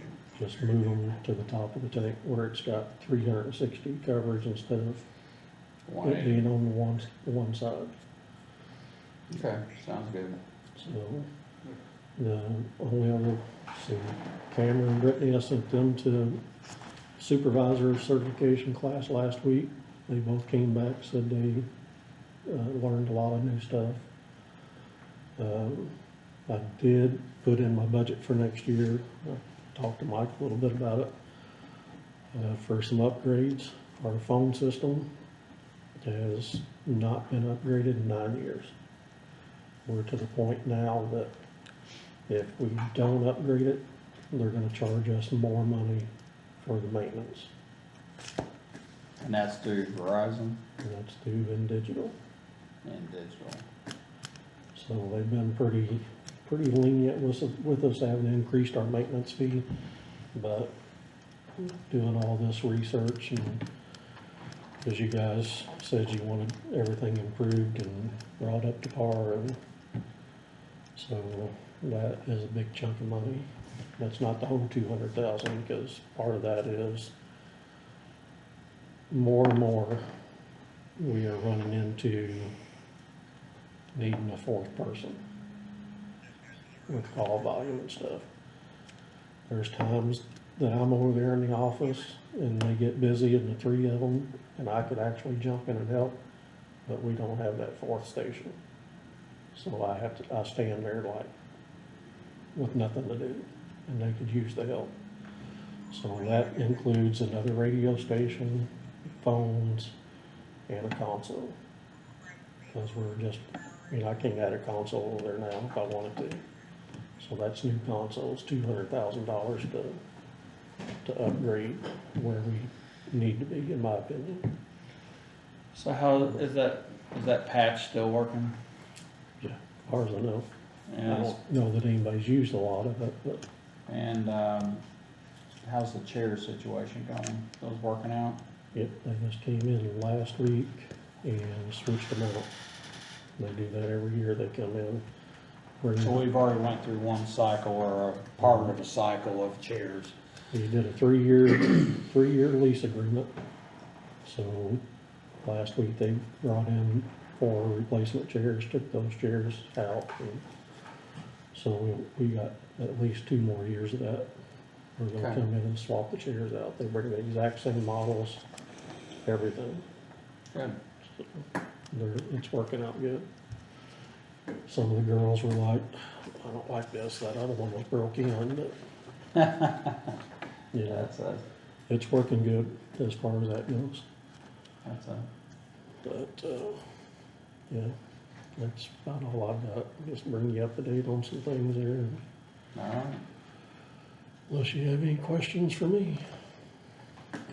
Thank you. All right, appreciate it. Thank you very No much. problem. Thank And you. I'll work on that DocuSign and. Well, whatever, it doesn't have to be DocuSign, I mean, what Zach's saying is something different, I mean, as long as it's, I think DocuSign there's a fee to it. I think there's a fee to have Adobe Acrobat, Okay, like on a, I'm like an sure- account that you sure can use Andrew's that got on. something. Yeah, I mean, I'm sure that Sure, we have you some probably kind got of something that you contract. use. I have a Existing DocuSign login and everything. I'm not charged per se anything, but I think the user Yeah. send it to me, have it charged, but the state uses DocuSign. So I don't know if we can jump on and. just get with Andrew and see what he's Yeah, got. jump on with them. There's some kind of program that we work. Cause if nothing else, I could just email it to you and you could email it to them That would. Yeah, but she might not be here on emergency. That's true. Mm, after hours, but You'll make me drive in. All right, thank you. we can still bother. Looks like, we're talking about Verizon America's Site Access Tower Agreement. Preston Patton reached out to me, and as you remember, the stalling project that we have for the tower installation behind the health department on North Gardner. In order to proceed with this, because they are ready now, they've come out of the COVID days, and they're ready to move forward with this, and before they can continue with the project, they need this site access agreement signed. That would be good. I thought we did that once. Evidently we didn't, he had to go back and look in the files, they couldn't locate one, so evidently we had almost got to this point, but it just kind of stalled. Okay. I've looked through it, I mean, it's just basically granting limited access for a specific purpose onto the property to do like a site inspection and any soil sampling or testing that would be necessary. Now, there's some requirements that they take on if they were to find something there. For instance, like mandatory reporting requirements effectively, but, I mean, the language is completely fine. I think what you were alluding to was where they're going to install Yeah, it. but- You approved the site, but we Yeah, didn't that's why agree to them having access Yeah, to the they did, actual yeah. ground. Okay, Yes. that's, cause I was That's looking where here, we cause stopped at. I don't see any sketches of, the one we signed before had a drawing of where they were gonna do and had architectural drawings and everything else. I think once you picked your site, then we needed this, so this is where All right. we're at. And it looks like you just need the president to sign this thing, is that correct, Chairman of the board? Is there a, You can. I guess my question again then is, did we sign a contract with them that's gonna say how much they're gonna pay us? I think you've already got, that that's where- part's, yeah. That's, okay, so this is just for them to access the The property? property, yes. Okay, How much are they gonna pay? Anybody I remember? I can't, wanna say $750 a month. I thought it was like 1,000. I know you guys Okay. kinda negotiated a little bit about that, but I think it's at least $750 Yeah, a month should, with the rights to put any emergency equipment that we Yeah. might want to install. Yeah, we there. did ask them that if Jeff wanted to put something on that tower, that they would give us Emergency. that Permission to do space. that. And that could cost you up to $3,000 a month on their end, so. Anyway, I'll entertain a motion to approve this site access agreement I'll make that motion. for Verizon. I'll second the motion. Randy makes the motion to accept, the site access agreement for Verizon behind the health department, and John seconds that, and I'll make that unanimous, so. No, they didn't give you any idea when they're gonna get started, did they? Not till after they get this, then I think Preston will communicate a little more of a timeline Okay, on how they're moving forward on it. okay. Sooner the better, Yeah, yeah. I think he's kinda glad we're, At least we're making use of the Moving. property, making some money off of it. I think that's just his. All right, everybody had an opportunity to look at the monthly claims, June 20th, 22 monthly claims. Yeah, All right, I'll entertain a motion to accept the claims. I'll make a motion to pass it on the acceptance of the claims. John made a motion, Randy. I'll second. Randy seconds that, and I'll make that unanimous, so.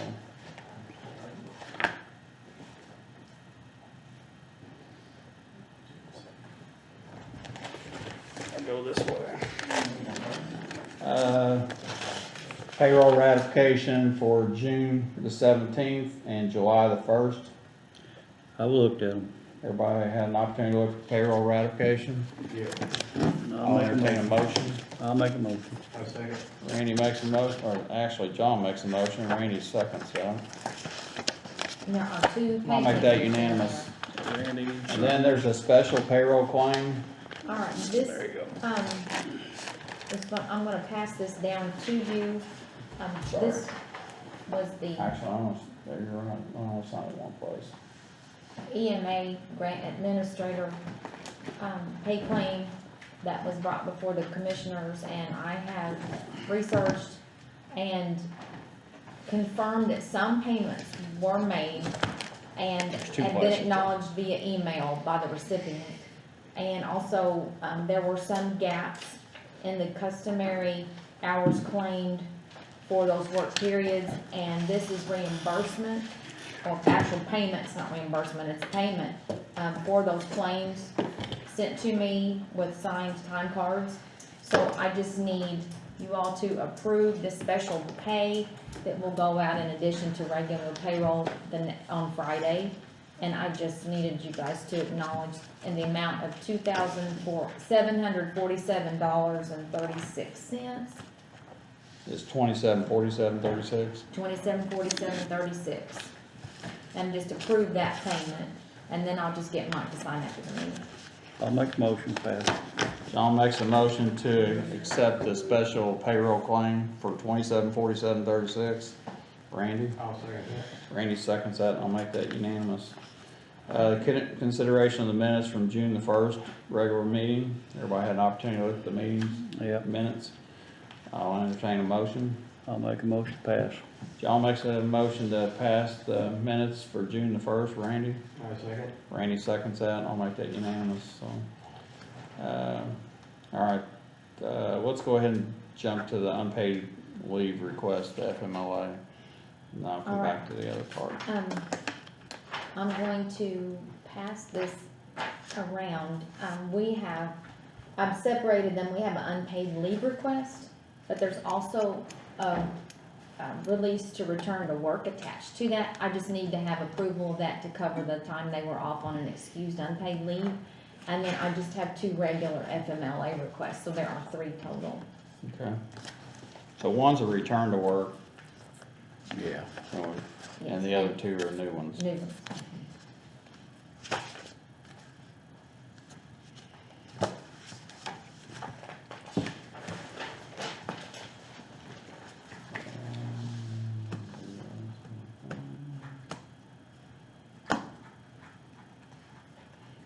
Actually, I saw him today, or actually I heard he was in town.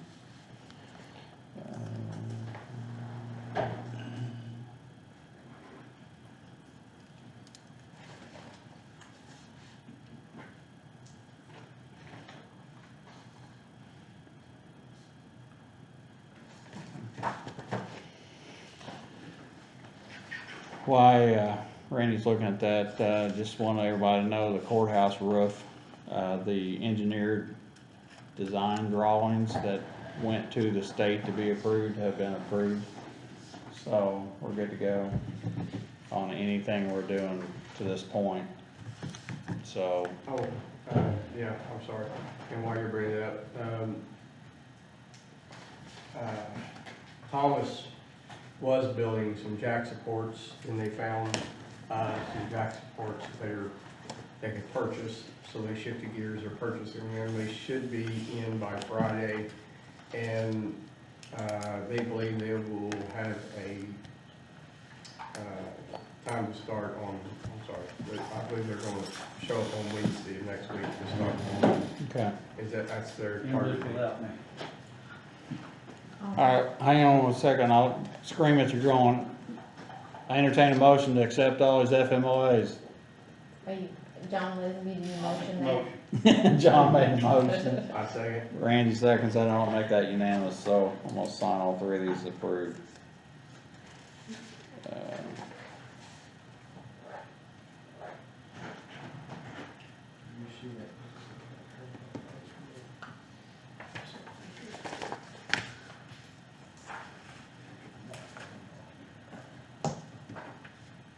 Zach, you got anything while I'm signing this?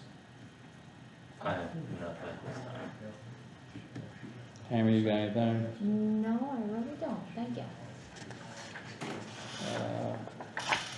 I just have one other thing I have on the agenda here.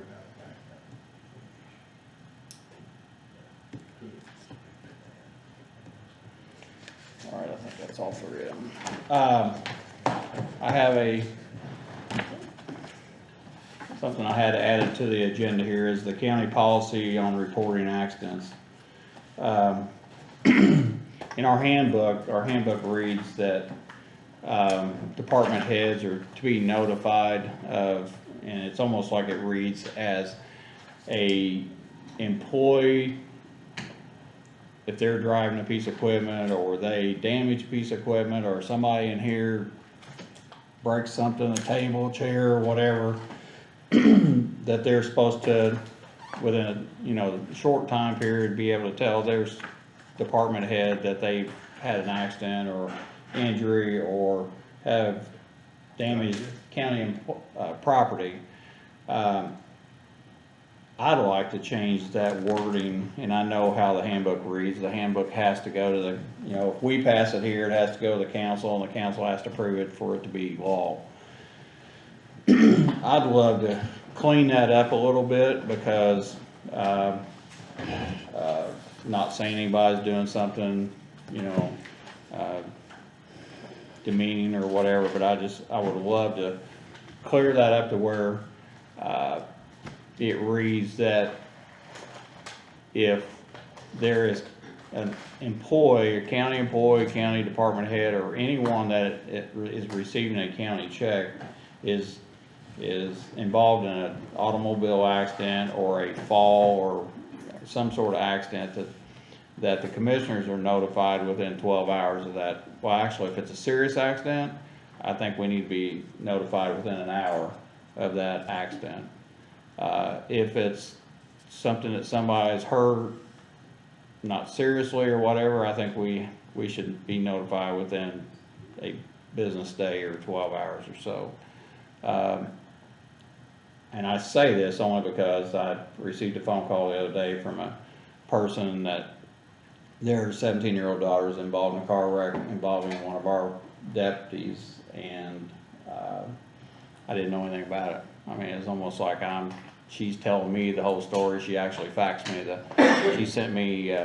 she sent me the copy of the police report, sent me the copy of the insurance information and everything else, and I felt kind of stupid that I didn't even know what she was talking about, and I would like to not be in that position again. So, and I'm sure John's been asked questions about accidents and injuries. Randy's probably been asked the same question, and I think, we ought to be, ought to have that information a little quicker than sometimes we need to know. And quite honestly, if we have a serious accident that injures or worse a county employee, we need to be knowing it before we know it from the TV stations or somebody else. So I don't know what we have to do to update or amend the handbook, but whatever we have to do, I think that verbiage needs to be changed a little bit to give us more information quicker.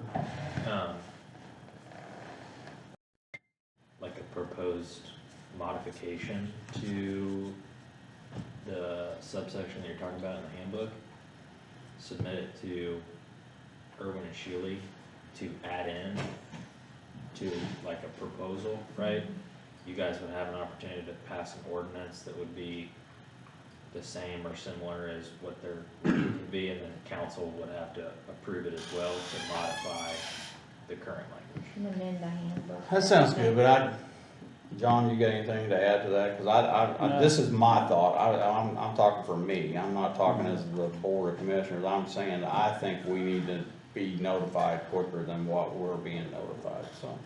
Oh, yeah, on my end, it just, it'll largely depend on what it is. I mean, I really don't wanna call 3 in the morning, No. telling me something I can't do anything to help out.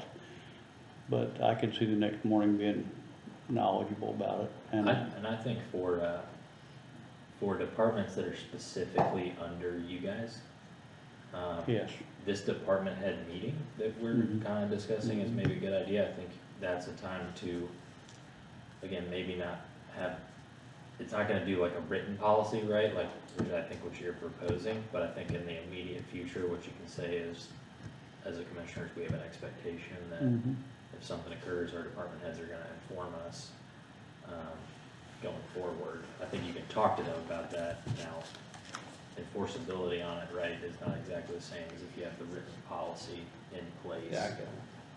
But that's something, I guess, to address any kind of immediate concern, and then you can suggest an alteration to the handbook. The handbook specifies injury accidents in terms of notifying the auditor, since we're basically the human resource contact in the payroll department and the workers' contact. That's my question, because if it's an accident and everybody walks away and they're fine, are you interested in that one, or are you interested in only injury accidents? Because that could put the burden on me, which is okay, because if they're all busy attending to business and forget to call a commissioner, I could, if there's an injury, I could be the point of and not offend any other elected, I don't wanna offend any other elected official by reporting their news. I don't think we But- wanna change that part. I think what Mike's talking about is, even in the event of non-injury related accidents, we're talking about damage to A county county property, property. or if but somebody's damaged other Not property. just, and I think we're being a little, like yours is maybe like Very a narrow. small bubble, right? Yes. Very narrow situation. I think Mike's would include that bubble. It'd But just be a bigger bigger. parameter. Well, and I'm not saying that, I mean, Jerry made the comment saying if Jeff wanted to comment or contact all 3 commissioners or 1 commissioner or whatever, and what the other commissioner contact the other 2 or whatever, that would be ideal. If it's an automobile accident, whether it's a highway department or if it's a health department or the probation officer or anybody, EMS, or anybody that's driving a vehicle, that would go, and it's in this county, it would go through his office anyway. Now, the problem's gonna be, is if we have an ambulance that wrecks in Clark County or in Jefferson County, Kentucky, who's gonna contact, which I'm sure Nick is going to be contacting somebody to say, hey, we've had an accident, cause he has already, so. If his crew's involved in an accident in Clark County or over in Louisville, they're gonna call Nick, and then Nick should call you. Yeah. But like, If it's in this county, if my It'll go through dispatch you. it, then I can have them contact me. yeah.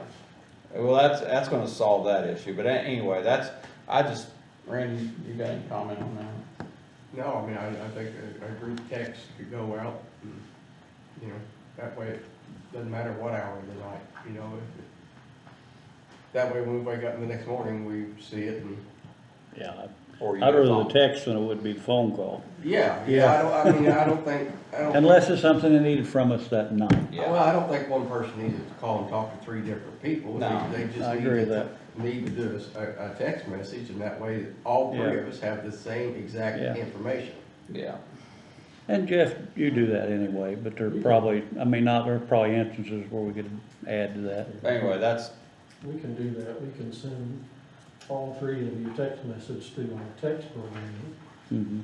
You'll see it, it'll say from Scott County 911, you Mhm. know where it's from, Yeah. and we can send it to all 3 of you at the same time. Yeah. that's, That way everybody's on the same exact page, we all have the same exact information. yeah. All right, that's all I've got on the agenda. John, you got anything? I think I'm done. Randy, you got anything extra? No, cause no trouble. Tammy, you got anything else? I'm good with that. Counselor? Nothing.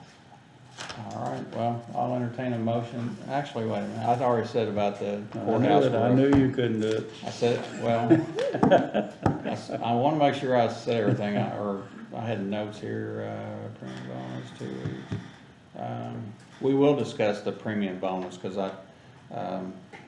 I do know that they were paying part, or full-time people 2 weeks, and I think how they did the part-time people, they paid them a week, so I mean, but we can talk about that in another meeting. I asked about the, Can we ask Jason Stemler to just like submit if you were gonna do a proposal like that, like how to do it and what the total, like per person, what that means per person and what that means in total cost?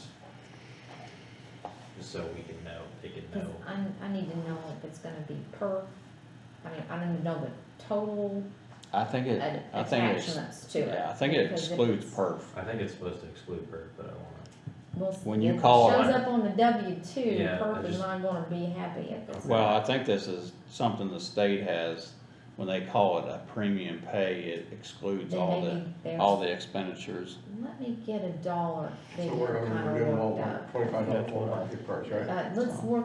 Let me try to calculate what this could mean in totality. Yeah, that's, Based on I think a that's the place to normal start. so that we distribution, can- how's that? Yeah. That's And once fine. we pass it, it's gotta go to council. If Uh, you'll approve the plan? You'll approve the plan, the council will decide whether to appropriate the Okay, money. I just wanna make sure. All right, I'll entertain a motion to close. I'll make that motion. John made a motion to close the meeting, Randy. A second? I'll make that unanimous.